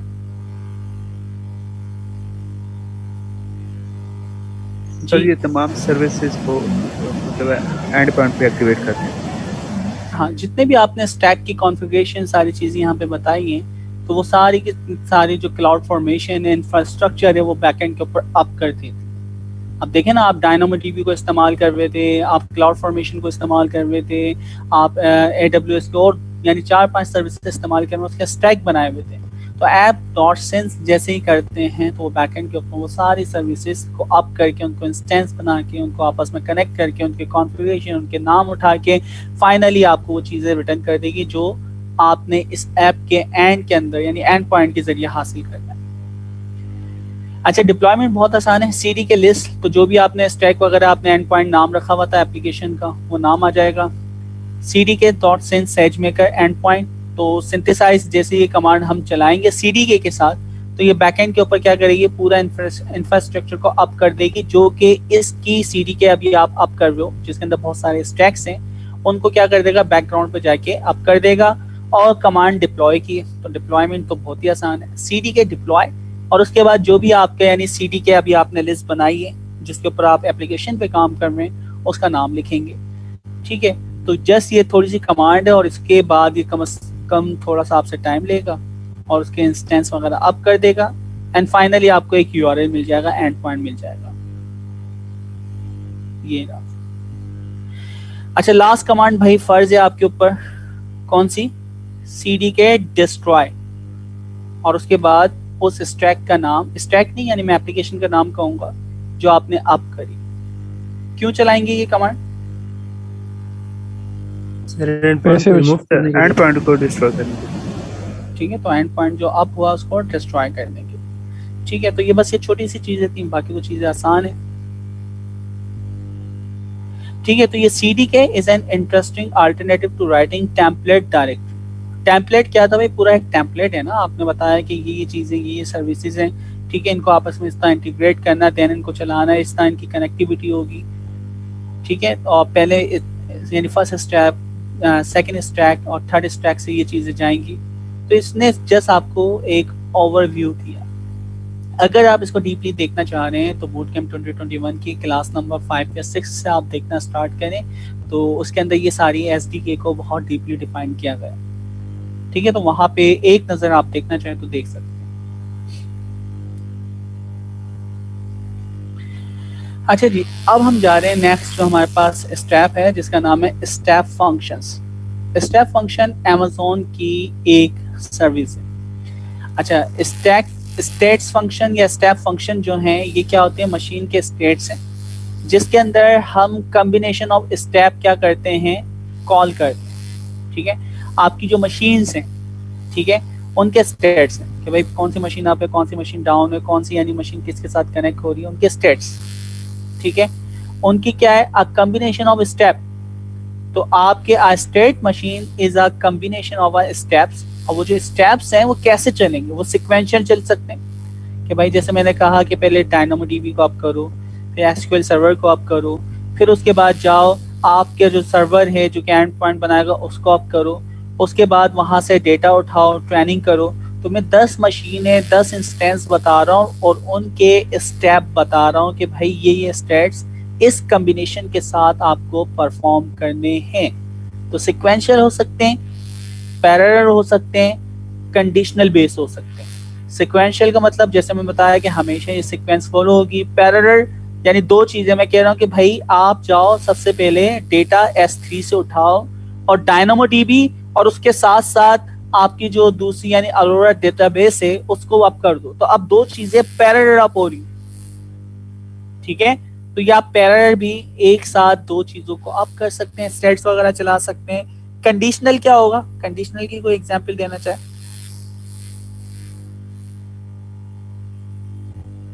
सीक्वेंशियल और पैरेलल तो हो गया, कंडीशनल में क्या हो सकता है?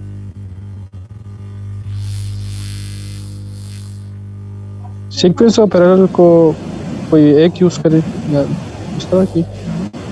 उसमें लॉजिकल यानी चीज आ जाएगी। उसमें लॉजिकल चीजें आ सकती हैं कि भाई अगर 11 सर्वर नहीं चलता, ये पर्टिकुलर रीजन है, तो आप इस पर्टिकुलर यानी रीजन के अंदर एक सर्वर को अप करना।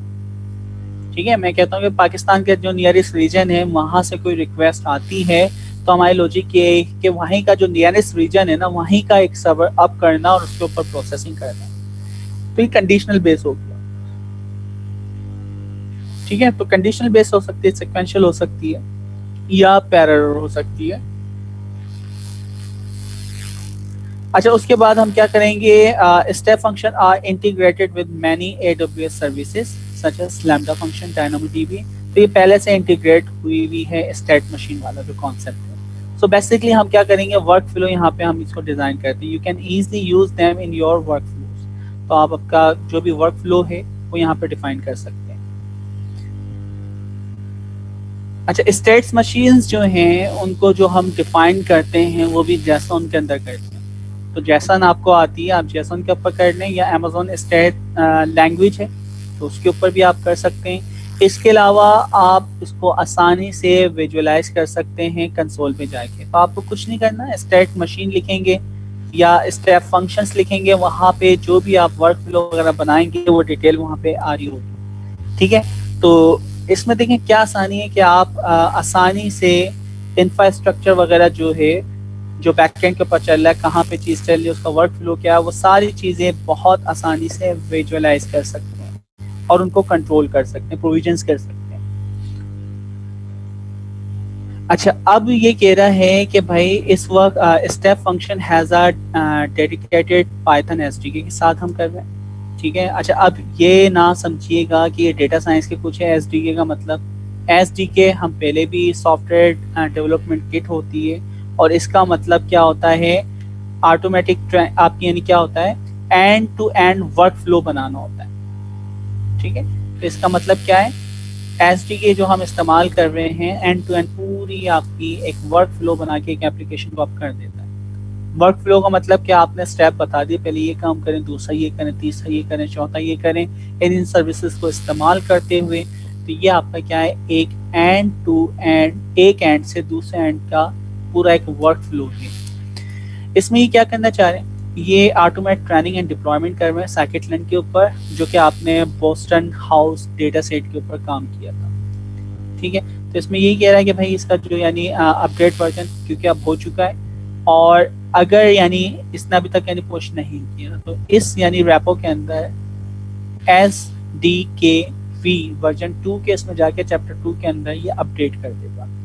तो अभी अपडेट नहीं किया, जैसे अपडेट करता है तो उसका हम रिसेंट जो कोड है वो देख सकते हैं। अच्छा, अब ये बहुत आसानी से देखें काम, आई एम यूजर आपको बनाना आता है, तो आप क्या करेंगे, एक आई एम रोल बनाएंगे, ठीक है, पर्टिकुलर नोटबुक के लिए, जिसको आप क्या कर देंगे, AWS step function full access. अभी तक आपने इससे पहले किसका एक्सेस दिया था, इससे पहली वाली एप्लीकेशन में किसका एक्सेस दिया था आपने, फुल एक्सेस ही दिया था।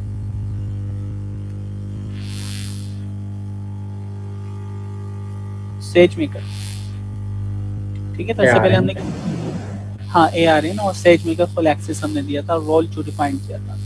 इसी तरह ये कह रहा है कि भाई अब एक नया यूजर आप बना लें, या जो यूजर बना हुआ है उसी को आप परमिशन दे सकते हैं, इसमें कोई मसला नहीं है। तो आपने क्या करना है, आई एम रोल जाना है, वहाँ पे एक यूजर बनाना है नोटबुक के लिए, और वहाँ पे जाके आपको क्या करना है, AWS फुल एक्सेस जो फंक्शन है वो आपको पॉलिसी से ऐड कर देना है, ठीक है।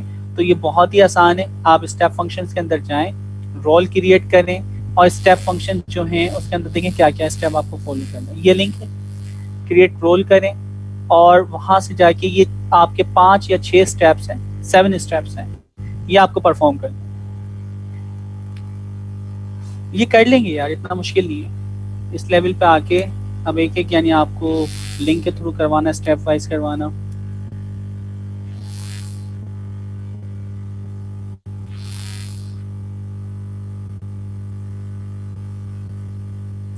ठीक है, यहाँ पे गए, क्या कह रहा है, क्रिएट रोल, क्रिएट रोल, ठीक है। उसके बाद कह रहा है क्रिएट रोल के बाद AWS सर्विस, AWS सर्विस हमने सेलेक्ट कर ली। उसके बाद कहाँ पे जाने का कह रहा है, स्टेप फंक्शंस, यहाँ पे हम फाइंड करते हैं स्टेप, यहाँ गए स्टेप फंक्शंस, ठीक है। ये नेक्स्ट का बटन आ गया, और तो कुछ नहीं है। उसके बाद आपको नेक्स्ट स्क्रीन के ऊपर क्लिक करते रहना है कि जब तक कि क्या ऑप्शन ना आ जाए, क्रिएट रोल वाला ऑप्शन, ठीक है। तो ये देखिए सिलेक्ट हो गया, उसके बाद जस्ट नेक्स्ट,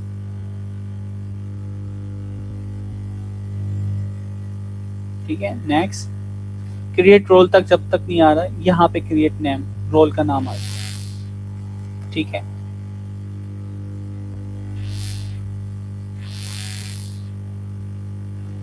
अच्छा, यहाँ पे इसने रोल का नाम क्या रखा है,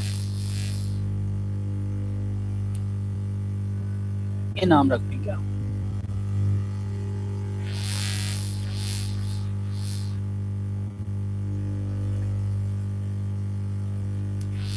उसके बाद क्या, परमिशन के टैब में जाना है, इसको बना देते हैं, क्रिएट कर देते हैं।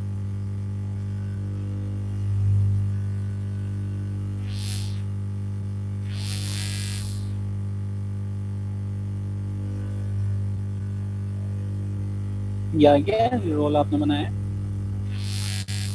22 रोल्स हमने बनाए हुए पहले से।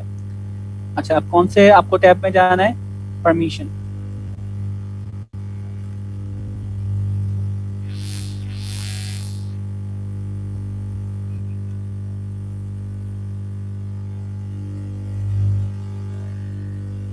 हाँ परमिशन दिखा है कहीं,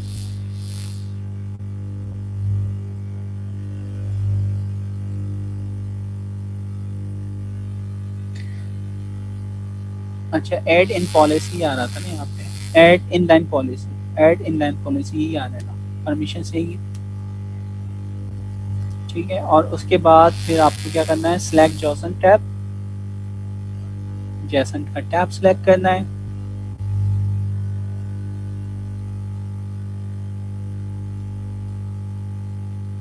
अच्छा, वो पॉलिसी डॉट जेसन के अंदर जो फाइल है उससे आप रिप्लेस कर दें। और कहाँ पे कह रहा है ये?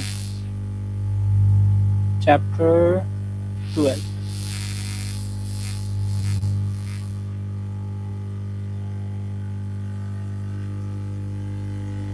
वर्जन 2 में तो नहीं कह रहा,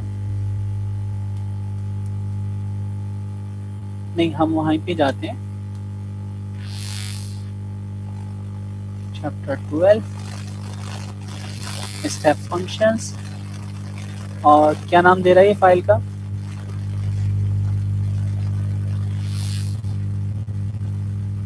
services, service role policy.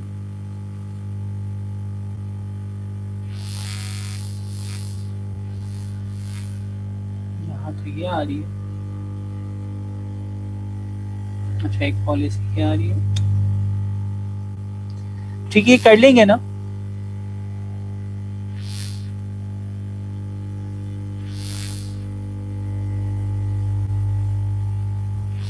Service role policy ये आ रही है, और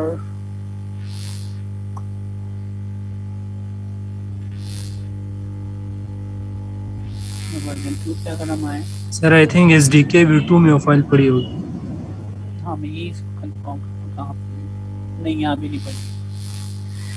ठीक है, तो पॉलिसी वाली उठा लें, सेम वही है, नाम में कुछ फर्क आ रहा है। मे भी मेरे से ये रिप्लेस हो गई हो कुछ चीज़ें।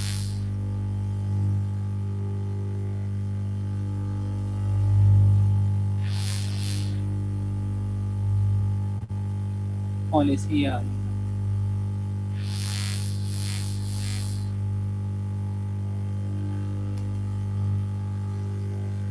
सर्विस रोल पॉलिसी जैसा।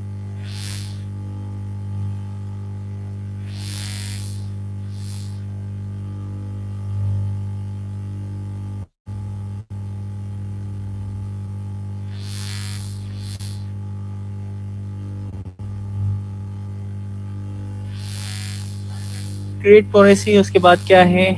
We write down AR in there।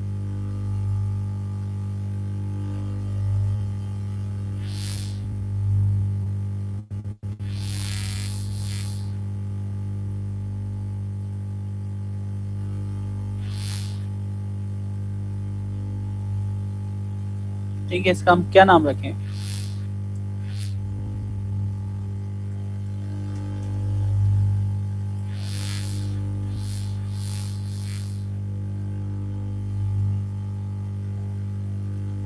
ठीक है, ये हमने अब सर्विस का नाम रख दिया।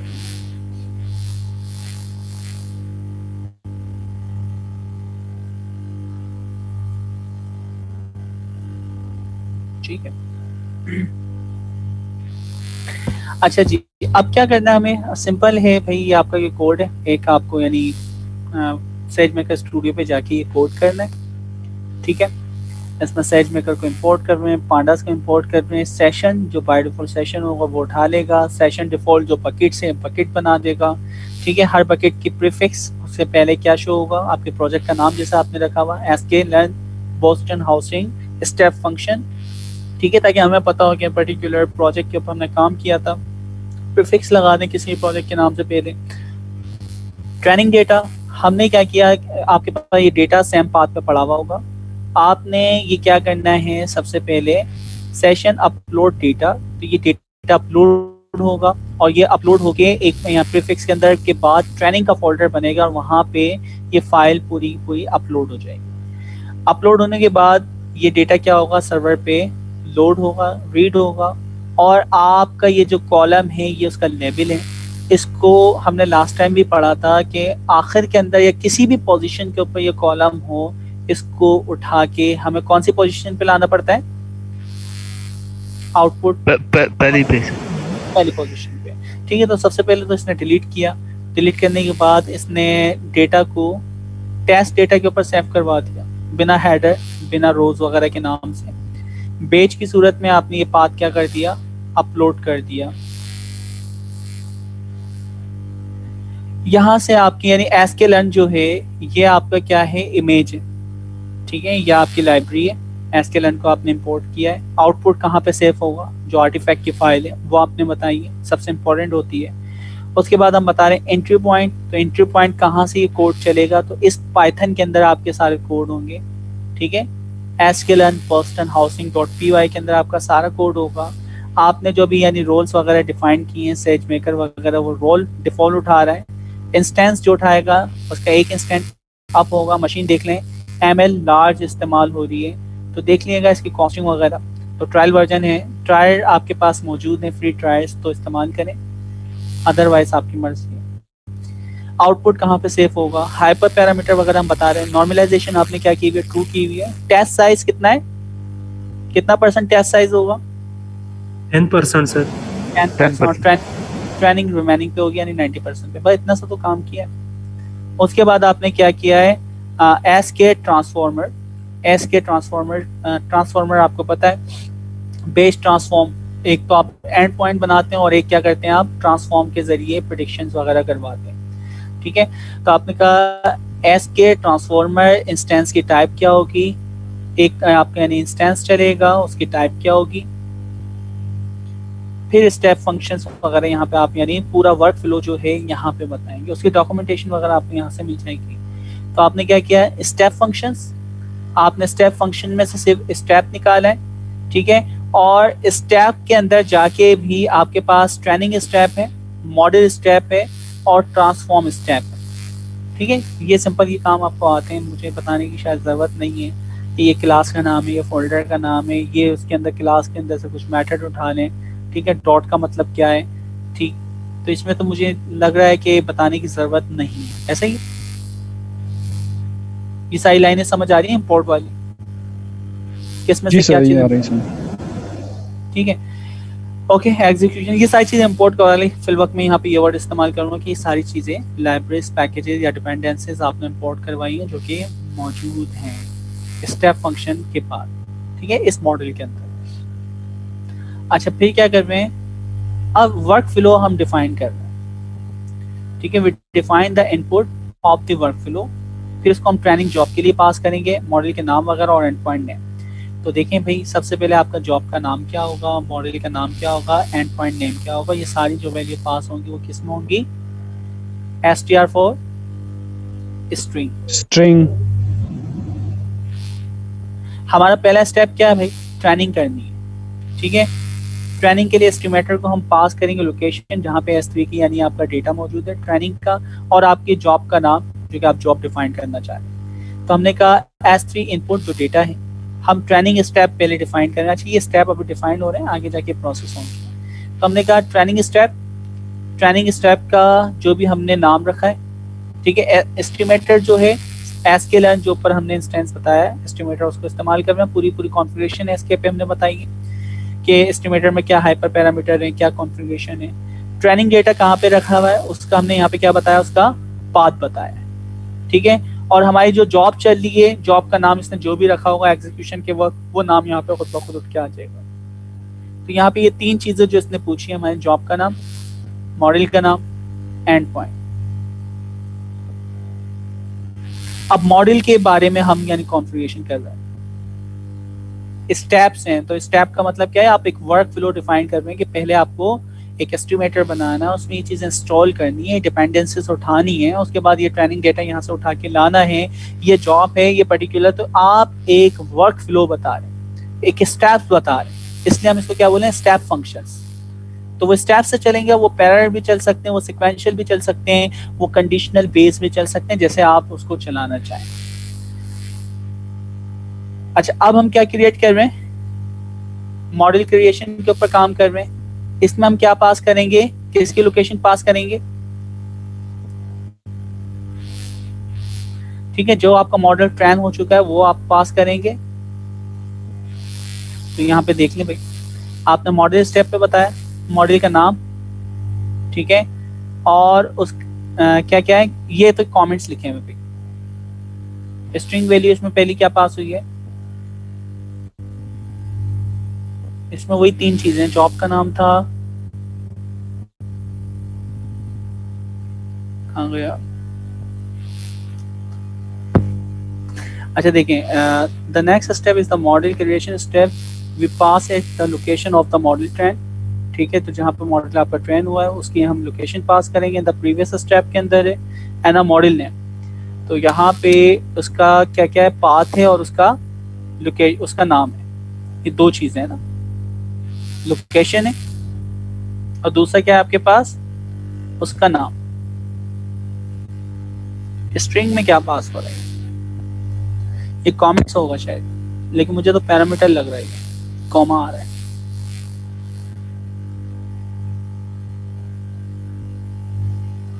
इसको जरा देखिएगा मॉडल डॉट स्टेप के अंदर डॉक्यूमेंटेशन।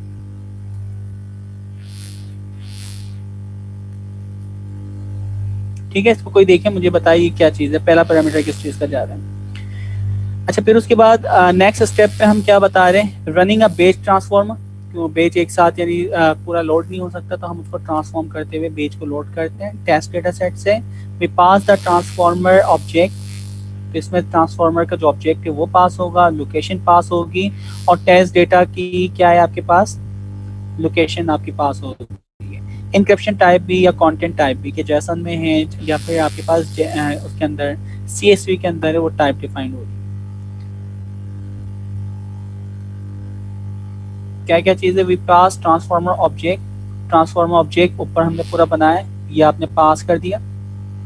दूसरा आपके पास ये क्या कह रहा है, जॉब का नाम यहाँ पे जा रहा है, मॉडल का नाम यहाँ पे जा रहा है, आपका डेटा जा रहा है और डेटा की टाइप जा रही है। ठीक है, तो कुछ यानी एडिशनल पैरामीटर, बाकी वही पुराने वाले नाम वगैरह है। अच्छा, इसका एंड रिजल्ट देखते हैं। ये स्टेप कोड वगैरह बहुत ही आसान है। एंड रिजल्ट हो क्या रहा है, अच्छा देखें, जब वो सारा काम हो जाएगा ना, आपने सारे स्टेप डिफाइन कर दिए कि पहले आपको एंड पॉइंट बनाना है, दूसरे पे आपको उससे कनेक्ट करना है, तीसरे पे इंस्टेंस बनाना है आपकी, यानी ये ट्रेनिंग के स्टेप्स हैं, ये आपकी वैलिडेशन के स्टेप हैं, ये ट्रांसफॉर्मर के स्टेप हैं। उन स्टेप को आप एक चेन के अंदर एज अ लिस्ट पास कर दें। Training step, model step, transform step, and point setup, ये सारे स्टेप आपने पास कर देने चेन के अंदर।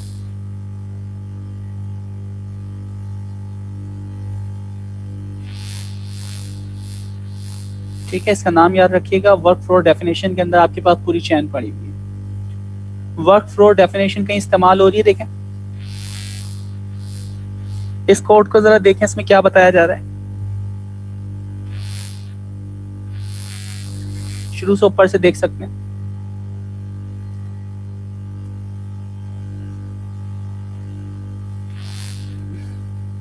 ये समझ आ रहा है। सबसे पहले टाइम को इंपोर्ट किया है, एक वेरिएबल बनाया है जिसके अंदर यूनिक टाइम लगा के हम नाम बना रहे हैं ताकि आपके हर वर्क फ्लो का नाम यूनिक हो। उसके बाद वर्क फ्लो एग्जीक्यूशन रोल जो आपने बनाया है वो आपने बताना है यहाँ पे ARN नेम, ठीक है, आई एम यूजर, और जो भी आपने रोल वगैरह बनाया था वो रोल का नाम यहाँ पे लिख दें। तो हमने जो रोल बनाया था यही बनाया था, याद आ गया? अभी थोड़ी देर पहले जो हम रोल बना रहे थे 7 स्टेप्स के अंदर। जी दोस्तों, जी सर, जी सर। ठीक है, तो वो आपने ARN नेम जो भी था वो रोल का नाम यहाँ पे आ गया। उसके बाद ये वर्क फ्लो जो है, अब यहाँ से वर्क फ्लो बनना स्टार्ट हो रहा है। ठीक है, वर्क फ्लो में क्या क्या चीजें हम पास कर रहे हैं, देखिए नेम हमने पास किया, साइकिटलैंड बोस्टन हाउस, और इसके अंदर ये कर्ली ब्रैकेट पास करके टाइम स्टैम्प। तो इसका मतलब है ये नाम आपका होगा और उसके साथ जो करंट डेट टाइम होगा वो इसके साथ कनेक्ट हो जाएगा ताकि आपका नाम यूनिक हो वर्क फ्लो का। डेफिनेशन के अंदर आपने बताना है कि भाई वर्क फ्लो किस सीक्वेंस से चलेगा। तो वर्क फ्लो डेफिनेशन आपने ऊपर बताई हुई है, ये चेन है वर्क फ्लो डेफिनेशन, कि पहले ट्रेनिंग करवानी है, फिर मॉडल को आपने स्टेप यानी कॉन्फ़िगरेशन करना है, फिर ट्रांसफॉर्मर की जो सेटअप है वो करना है, फिर एंड पॉइंट का जो सेटअप है वो करना है, और उसके बाद एंड पॉइंट सेटअप कॉन्फ़िगरेशन ऊपर करनी है और उसको फिर सेटअप कर दो। तो ये सारे आपके स्टेप। तो ये स्टेप फिर क्या करेगा, वो परफॉर्म करेगा। परफॉर्म करने के लिए उसके पास आई एम यूजर के पास अथॉरिटी होना चाहिए, उसके पास रोल के पास यानी राइट्स होना चाहिए जो वो कर सकें, जो कि हमने राइट्स इसके अंदर डिफाइन किए थे बनाते वक्त। एंड फाइनली आपके पास एग्जीक्यूशन इनपुट कहाँ से आ रहा है, तो एग्जीक्यूशन इनपुट अपने ऊपर डिफाइन किया हुआ है कि वो कहाँ से आ रहा है। ठीक है, बस ये आपको कमांड चलानी है। आखिरी वाली क्या है आपके पास जुपिटर नोटबुक के अंदर, work flow dot render graph, और उसके बाद आपने पोर्ट्रेट ट्रू कर दिया तो वो पूरा वर्क फ्लो ग्राफिकल विजुअलाइजेशन में आपको दिखा देगा। ठीक है, तो जुपिटर नोटबुक में भी दिखा देगा, प्लस स्टेप फंक्शंस जो आपकी कंसोल है वहां पे भी ये चीज आपको दिखा रहा होगा। देख रहे हैं स्टार्ट हुआ, जो आपने वहां पे वो स्ट्रिंग के अंदर चीजें लिख रहे थे सिंगल कोट के अंदर, ये वो चीजें आ रही। पहला पैरामीटर कि क्या लेयर के ऊपर वो शो हो, तो अब हमें पता चल गया कि वो जो स्टेप्स हैं उन स्टेप्स की वैल्यू क्या शो होनी है लेयर्स डायग्राम्स के अंदर, वो आप पहले बता रहे हैं। तो जरा हम इसको देख लेते हैं, जैसे कि लास्ट वाले हम देखते हैं क्रिएट एंड पॉइंट मॉडल वाला जो होता है ना, जो वो टैक्स लिखा हुआ था, जो मैंने आपसे पूछा था ये किस लिए पास कर रहा है, ये देखा मॉडल वाला, create the model in SageMaker।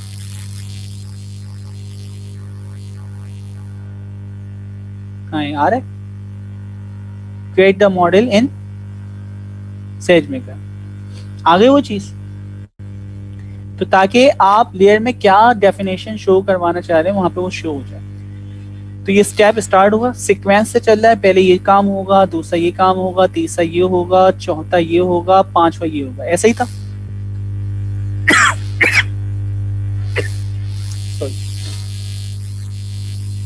जी दोस्तों, यस सर।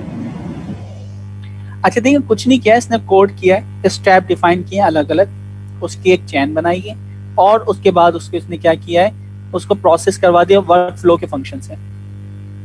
इस फंक्शन का नाम क्या था, ये फंक्शन का नाम आप देख लें बस, चेन बनाई थी, चेन बनाने के बाद वर्क फ्लो का फंक्शन है, यही मैं कह रहा हूँ, वर्क फ्लो का फंक्शन, उसमें चीजें पास कर देंगे तो वर्क फ्लो आपका बन गया। ठीक है, उसको आप ग्राफिकल विजुअलाइजेशन से दिखाना है, सिंपल सा ये आप work flow dot random graph बना देगा। ठीक है, अभी आपने ये बनाया सिक्वेंशियल, ये देखें, ये आपको कहाँ पे शो होगा, ये आपको फंक्शन स्टेप के ऊपर जाके ये चीजें शो हो रही होगी जो आपने नाम रखा है। देखिए वर्क फ्लो का नाम यूनिक आ गया टाइम के साथ, वर्क फ्लो 1 2020 6:25 9 सेकंड आवर्स जो भी आपने डिफाइन किया था वो नाम आ गया। उसके बाद वो वर्क फ्लो की जो डायग्राम है राइट साइड के ऊपर आपके पास आ जाएगी, आप चाहें तो उसको एक्सपोर्ट कर लें।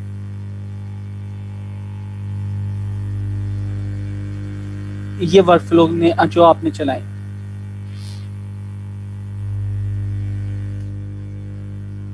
रेंडर ग्राफ के जरिए यानी आप डिस्प्ले करवा दें। ठीक है, इसको भी डिलीट करना नहीं भूलें क्योंकि वर्क फ्लो चल चुका है, और वर्क फ्लो अगर चलता रहा तो इसका मतलब है आपके पैसे चार्ज होते रहेंगे। अच्छा, अब थोड़ा सा हम चेंज करना चाह रहे हैं पैरेलल। पैरेलल क्या है, देखें 2 स्टेप तो परफॉर्म हुए, सिर्फ इसको यहाँ समझ लें, फिर चैन के अंदर कैसे डिफाइन करेंगे वो देख लेते हैं। Circuit line script Boston housing, ठीक है, आपका SageMaker जो मॉडल है वो क्रिएट होगा। उसके बाद एक जगह हम कर रहे हैं transform the data set in page mode, और दूसरा क्या कर रहे हैं, हाथों हाथ हम उसका एंड पॉइंट कॉन्फ़िगरेशन भी कर रहे हैं और उसके बाद एंड पॉइंट बना भी रहे हैं। तो यहाँ पे आप देखें इस पॉइंट के ऊपर आके 2 काम एक साथ हो रहे हैं। कौन से 2 काम एक साथ हो रहे हैं जी दोस्तों? सर एंड पॉइंट भी बन रहा है और ट्रांसफॉर्म भी हो रहा है डेटा सेट पेज मोड। ठीक है, तो मैं लेयर्स की उसके बात करता हूं, तो transform the data set in page mode, पहला ये काम, और दूसरा create an and point configuration for the model. ये दोनों काम एक साथ परफॉर्म हो रहे हैं। ठीक है, अब उसका भी देखें, बहुत ही आसान काम है, ये देख लें भाई। पहली आपने चेन बनाई, इसका नाम क्या रख दिया, बैच ब्रांच, उसका नाम आपने चेन के थ्रू ही बनाया, जिसके अंदर सिर्फ काम क्या हो रहा है, ट्रांसफॉर्म स्टेप। ठीक है, अच्छा वो नाम उसके टैग्स वगैरह उसमें आपने लिखे हुए। दूसरा आपका क्या है, एंड पॉइंट सेटअप और एंड पॉइंट बनाना, ये दूसरे उसके ऊपर हो रहे हैं। और फिर उसके बाद पैरेलल एग्जीक्यूशन स्टेप के अंदर, उसके अंदर पहली ब्रांच और दूसरी ब्रांच। ठीक है, तो पैरेलल एग्जीक्यूशन के अंदर कौन कौन सी ब्रांच है वो आप बता दें।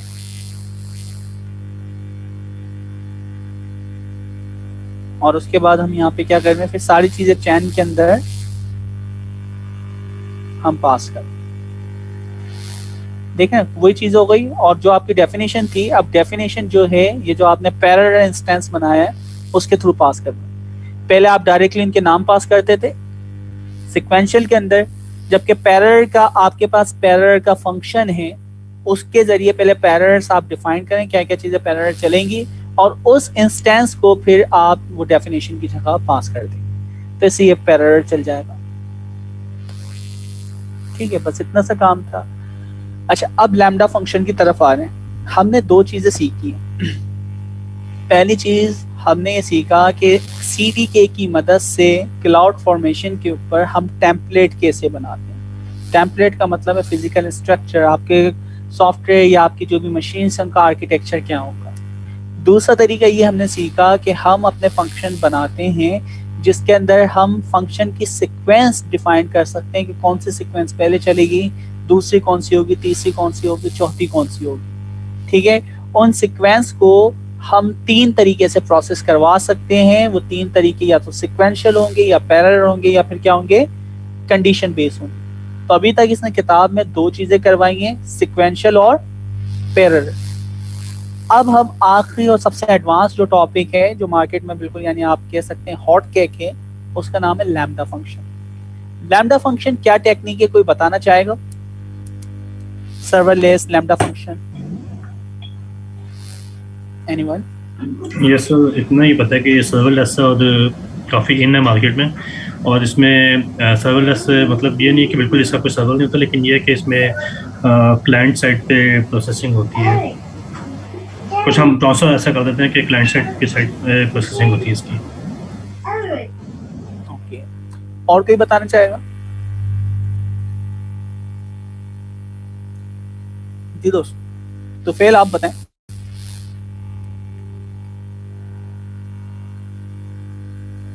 अच्छा, रिकॉर्डिंग हो रही है दोस्तों? रिकॉर्डिंग शो हो रही है? जी सर, हो रहे हैं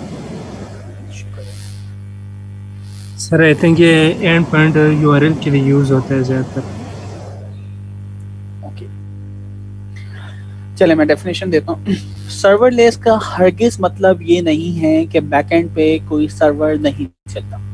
ठीक है, तो सर्वरलेस से पहले तो ये हमारी जो यानी प्रॉब्लम है कि सर्वरलेस हम बिल्कुल सर्वर को ख़त्म कर देते हैं, ऐसा नहीं है। तो फिर सर्वरलेस का क्या मतलब? सर्वरलेस का मतलब ये है कि आपका जो सर्वर है ना, सर्वर की पूरी कॉन्फ़िगरेशन, उसकी मेंटेनेंस, ये सारे काम जो हैं उसकी जिम्मेदारी से आपको बरी करते हैं। यानी आपको सर्वर के बारे में कुछ सोचने की ज़रूरत नहीं है, कोई आपको यानी अपने ऊपर जिम्मेदारी लेने की ज़रूरत नहीं है। इसलिए हम कह रहे हैं सर्वरलेस। सर्वर की टेंशन आप अपने पास से हटा दें। जो भी प्रोग्रामर हैं, जो भी ऑर्गेनाइजेशन है, वो सर्वर की मेंटेनेंस, सर्वर की कॉन्फ़िगरेशन, उसकी स्केलिंग, जितनी यानी सोच होती है उसको मेंटेन करने के लिए, उसको अच्छा बनाने के लिए सर्विस को, वो कह रहा है कि सारी टेंशनें आप ख़त्म कर दें। इस वजह से हम उसको क्या कह रहे हैं? सर्वरलेस। सर्वर की टेंशन से आप लेस हैं, इसलिए क्या है? सर्वरलेस। लेकिन सर्वर मौजूद है। ठीक है, अच्छा, अब इसके अंदर सबसे बुनियादी जो फीचर, बहुत सारे इसके फायदे और नुकसान भी। सर्वरलेस का सबसे बड़ा फायदा पता है क्या है? सर्वरलेस ये कहता है कि जितनी देर प्रोसेसिंग होगी, सर्वर के ऊपर कोई रिक्वेस्ट आती है 2 सेकंड के लिए चली, तो वो अपने पास वो 2 सेकंड नोट कर लेगा कि इस टाइम पे 2 सेकंड के लिए प्रोसेसिंग हुई थी। फिर कोई 10 सेकंड के लिए काम आया तो वो 10 सेकंड का काम अपने पास नोट कर लेगा। तो पूरे महीने आपके पास जितने जितने सेकंड की रिक्वेस्ट आती रहती है, सिर्फ वो उतने सेकंड के पैसे आपसे चार्ज करता है। मॉडल में कुछ चेंजिंग समझ आई? पहले आपका यानी एक यानी डेडिकेटेड सर्वर हमेशा चलता रहता था, उसके ऊपर लोड आए लोड नहीं आए आपको उसके पैसे देना पड़ते थे। लेकिन सर्वरलेस क्या कह रहा है कि अगर प्रोसेसिंग होगी तो ही आपको पैसे देने। ठीक है, यानी कितना बड़ा मेजर शिफ्ट आ गया। अब इससे देखिए फायदे क्या है। इससे पहला फायदा आपकी कॉस्ट सेविंग होगी, जितना इस्तेमाल होगा उतने पैसे आप देंगे। ठीक है, दूसरा इसका सबसे बड़ा फायदा कि आपकी जो सर्वर की यानी स्केलेबिलिटी है, अगर मिलियंस ऑफ यूजर्स आ जाएंगे तो वो मिलियंस ऑफ यूजर्स के लिए बैकग्राउंड पे उनके जो इंस्टेंस है, उनकी रेप्लिका, उनकी कॉपी, वो सारी की सारी स्केलेबिलिटी खुद करेगा। तो अगर मिलियंस ऑफ यानी कस्टमर्स भी आ जाएं, हमारे स्टार्टअप हम कोई जो यानी स्टार्ट करते हैं उसको कोड करते हैं, तो वो उसको हैंडल करेगा।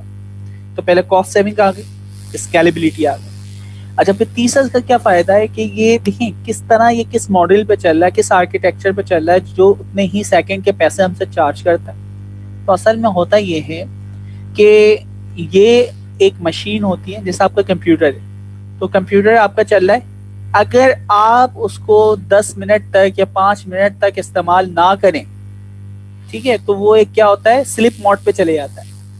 इसी तरह जैसे ही आपके सर्वर के ऊपर अगर कोई यूजर नहीं आ रहा 10 मिनट के लिए या 15 मिनट के लिए, तो वो उतना वेट करता है और उसके बाद उस मशीन को शट डाउन कर देता है।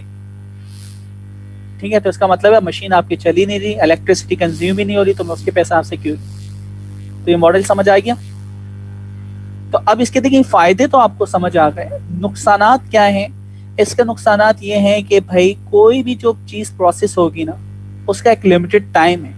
लाइक मैंने कहा 10 मिनट, अगर वो 10 मिनट में प्रोसेस हो जाती है तो सही, लेकिन उससे ज़्यादा टाइम एक्सटेंड होता है तो उसको कैंसिल कर देगा। ठीक है, और ऐसे यानी जैसे आपकी मशीन बंद है और कोई पहली रिक्वेस्ट आती है तो पहले तो वो मशीन ऑन करेगा, उसके बाद उसको प्रोसेस करवाएगा तो उसका टाइम ज़्यादा लगेगा। तो ये इसके थोड़े से नुकसानात भी, फ़ायदे इतने सारे हैं और नुकसानात भी। तो कॉन्सेप्ट क्लियर हुआ लैम्बडा फंक्शन या सर्वरलेस का? Yes sir. हर टेक्नोलॉजी की एक लिमिटेशंस होती हैं, जिस तरह कंटेनर्स की भी होंगी और मोनोलिथिक और माइक्रो सर्विसेज की भी हैं, तो हर टेक्नोलॉजी हर जगह यूज़ नहीं हो सकती। इस तरह सर्वरलेस की भी ये लिमिटेशंस और बेनिफिट्स हैं। बिल्कुल ऐसे ही। ठीक है, तो ये हमें पता होना चाहिए कि भाई सर्वरलेस यानी सर्वर मौजूद है, बिल्कुल ख़त्म नहीं होता, लेकिन हाँ सर्वरलेस का मतलब है टेंशन फ्री आप हो जाते हैं सर्वर की जितनी भी पंचायत होती, इसलिए हम उसको सर्वरलेस कहते हैं। ठीक है, अच्छा किताबों में मुख्तलिफ जगहों पे आपको मुख्तलिफ डेफिनेशंस मिल सकती है। अब ऐसा नहीं है कि मैंने जो बात कह दी वो पत्थर की लकीर है या मैं प्योर यानी लिटरेचर रिव्यू करके कह रहा हूँ, मैं बेस्ड ऑन एक्सपीरियंस कह रहा हूँ। ठीक है, तो ये भी याद रहे कि ये जो जितनी यानी मैंने बातें आपको बताई हैं सर्वरलेस के बारे में, ये कुछ लिटरेचर प्लस जो यानी एक्सपीरियंस है उसकी बेस के ऊपर समरी करके बताई, वरना इसकी बहुत सारी आपको डेफिनेशंस मिलती जाएंगी। ओके जी, तो हम एक कोर सर्वरलेस आर्किटेक्चर के ऊपर काम करने वाले हैं। उसके बाद क्या करेंगे, एक फंक्शन बना के उसको मैनेज इंफ्रास्ट्रक्चर के ऊपर डिप्लॉय करेंगे। S3 और DynamoDB वगैरह को हम इससे मैनेज कर सकते हैं। तो भाई ये छोटा सा काम है। अच्छा, कोड इसका बहुत ही आसान है, वही स्टैक वाला आपको काम आता है, तो उसी के ऊपर हम काम करें।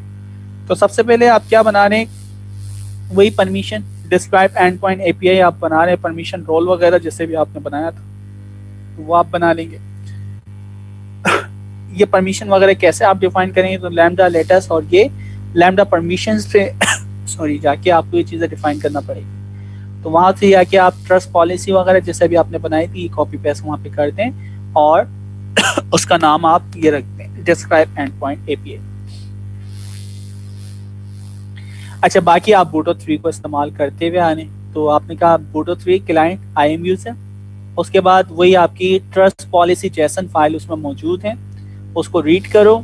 अच्छा, उसमें क्या हो गया, lambda role description endpoint, एक ये वेरिएबल आपने बनाया है।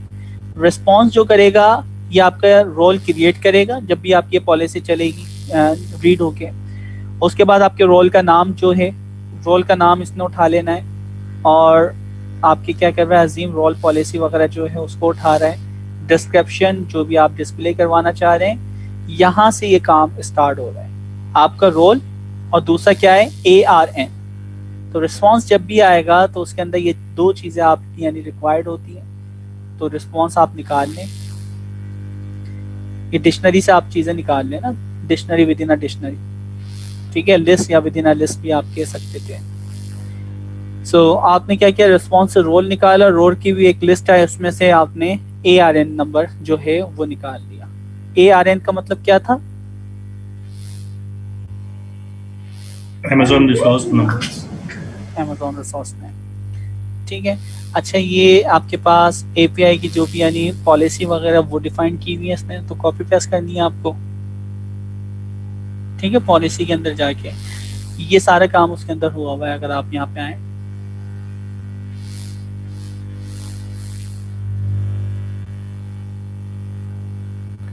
क्लाउड फॉर्मेशन कर रहे हैं, एक मिनट,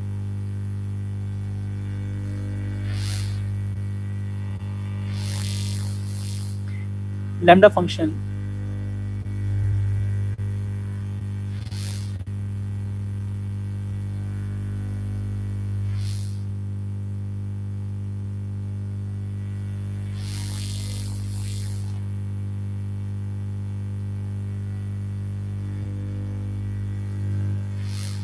स्टेप फंक्शन अलग है, खैर ये इसी के अंदर बता रहा है आपको ना।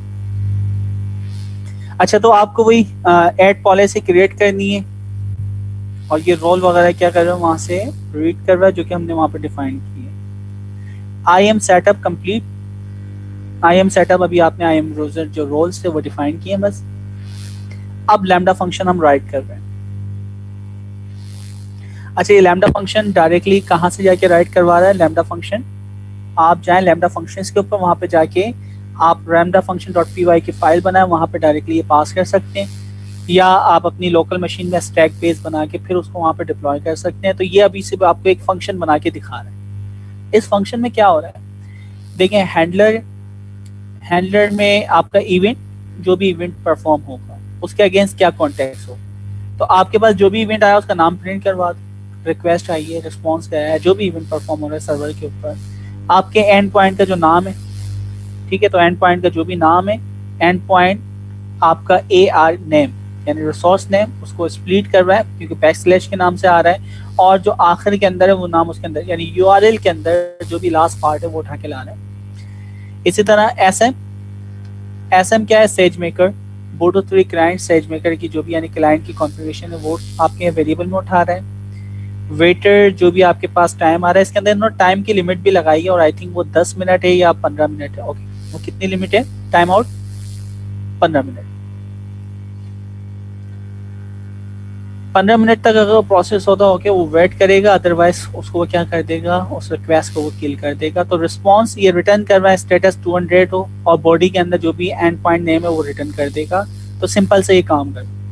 अब आपने एक सिंपल लैम्डा फंक्शन का हैंडलर बनाया है, उस हैंडलर का काम क्या है कि जब भी आप इसको रिक्वेस्ट भेजेंगे मशीन चलेगी, ये कोड चलेगा, जो भी उसमें डेटा वगैरह आया है रिक्वेस्ट में उसको प्रोसेस करके आपको ये दो चीजें रिटर्न कर देगा। 200 का स्टेटस है, ठीक है, और उसके बाद आपकी जो बॉडी में शो होगा आपने जो रिक्वेस्ट भेजी उसका नाम, बस, ठीक है। तो ये आपने एक लैम्डा फंक्शन बनाया है, कहाँ पे जाके आपने बनाया है? लैम्डा फंक्शन के अंदर, ठीक है। तो लैम्डा फंक्शन आपकी पूरी एक सर्विस है अमेज़न की,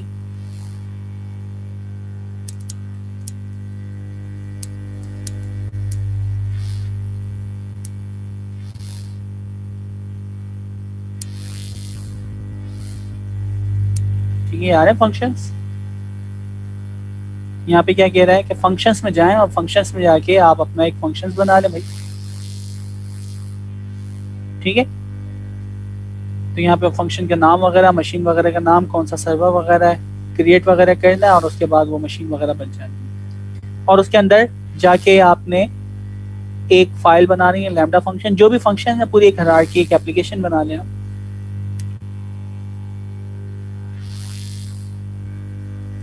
अच्छा जी, तो ये आपने काम करना है और उसके बाद क्या कर रहे हैं आप? डिप्लॉयमेंट कर रहे हैं। तो डिप्लॉयमेंट क्या कर रहे हैं भाई? सबसे पहले आपकी जो लैम्डा फंक्शन वगैरह की जिप फाइल है उसको उठाया है, फिर इसको आप क्या कर रहे हैं? कॉपी कर रहे हैं, इस लोकेशन से उठा के जिप फाइल को इस बकेट में रखें जहाँ पे आप इसको रखना चाह रहे हैं। आपका कोड वहाँ पे डिप्लॉय करना है आपको। आपने टाइम आउट कितना रखा है? 15 मिनट्स, ठीक है। तो 15 मिनट तक मैक्सिमम आपका कोई भी रिक्वेस्ट आती है ना वो कोड चलेगी। अगर 15 मिनट में रिजॉल्व नहीं होता तो क्या होगी? उस रिक्वेस्ट को किल कर दिया जाएगा, स्टॉप, फिर दोबारा से नी सिरे से प्रोसेस करें। तो ये लिमिटेशन है इसकी।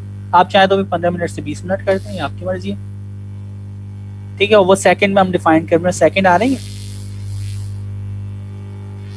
ठीक है। तो 60 सेकंड, 60 यानी आप यानी 900 डिवाइड बाय 60, तो आपके पास 15 ही आएगा। देख लें, ऐसा ही है ना? कितने आ रहे हैं? 1 मिनट में 60 सेकंड, ठीक है, और 15 इसने मिनट का है तो सही है, 900 सही है ना? ओके, तो यहाँ पे आपने लैम्डा फंक्शन क्लाइंट फंक्शन का नाम आपने लिखा है, आपका जो रोल आपने डिफाइन किया है, रन टाइम पे कौन सी मशीन आपकी इस्तेमाल होगी, ये यहीं से ये बना रहा है बूटो 3 से, जुपिटर नोटबुक से आप बना देंगे। उसके बाद ये हैंडलर का नाम जो भी आपने कोड वगैरह लिखा हुआ है, बकेट वगैरह जो भी आपने रखे हुए, जिप कहाँ पे रखी हुई, उसकी कीज वगैरह इंक्रिप्शन वगैरह की होती हैं S3, and finally description, wait for the endpoint to be in service. ठीक है, 900 आपने टाइम रख दिया। मेमोरी साइज, इसका मतलब है कि प्रोसेसिंग के लिए कोई भी डेटा जो प्रोसेस करेगा, रैम वगैरह इस्तेमाल होगी, उसका साइज भी आपने डिफाइन कर दिया 128। अब ये देख लें ये बिट्स हैं बाइट्स हैं क्या है, बस इसके अंदर इतनी ही चीजें, इसका वर्क फ्लो वगैरह फिर बना के आप डिफाइन कर रहे हैं। सही।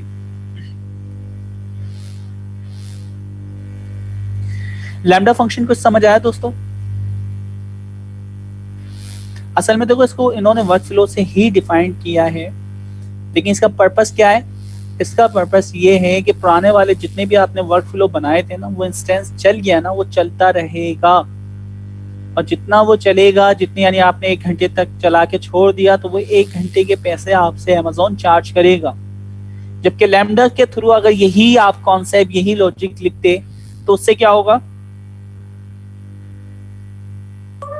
उससे फिर जितना नंबर ऑफ रिक्वेस्ट आने थे उस पर चार्ज करता है।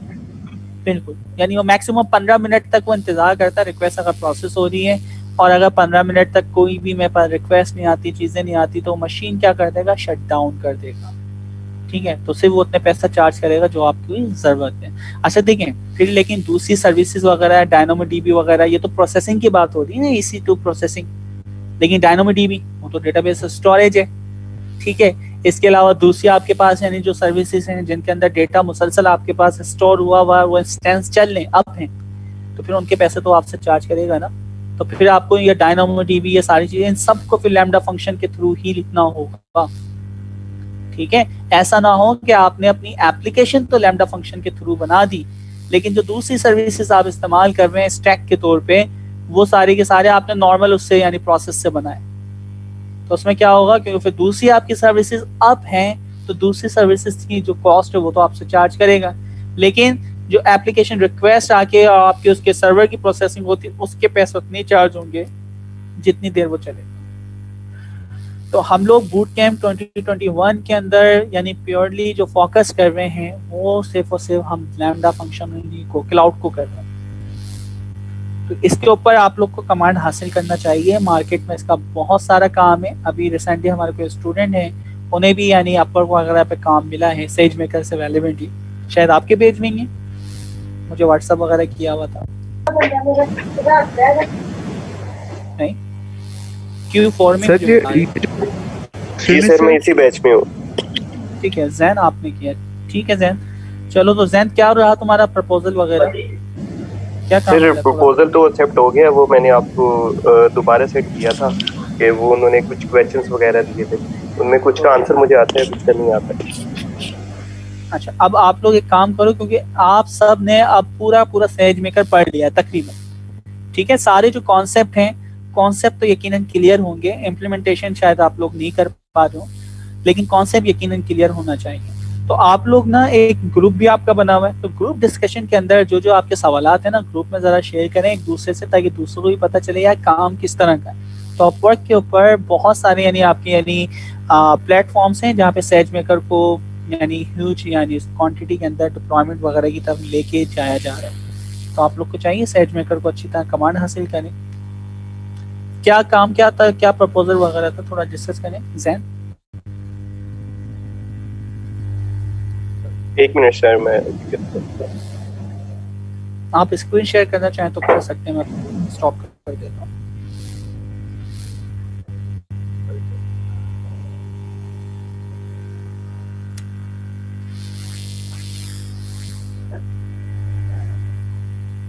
सर वो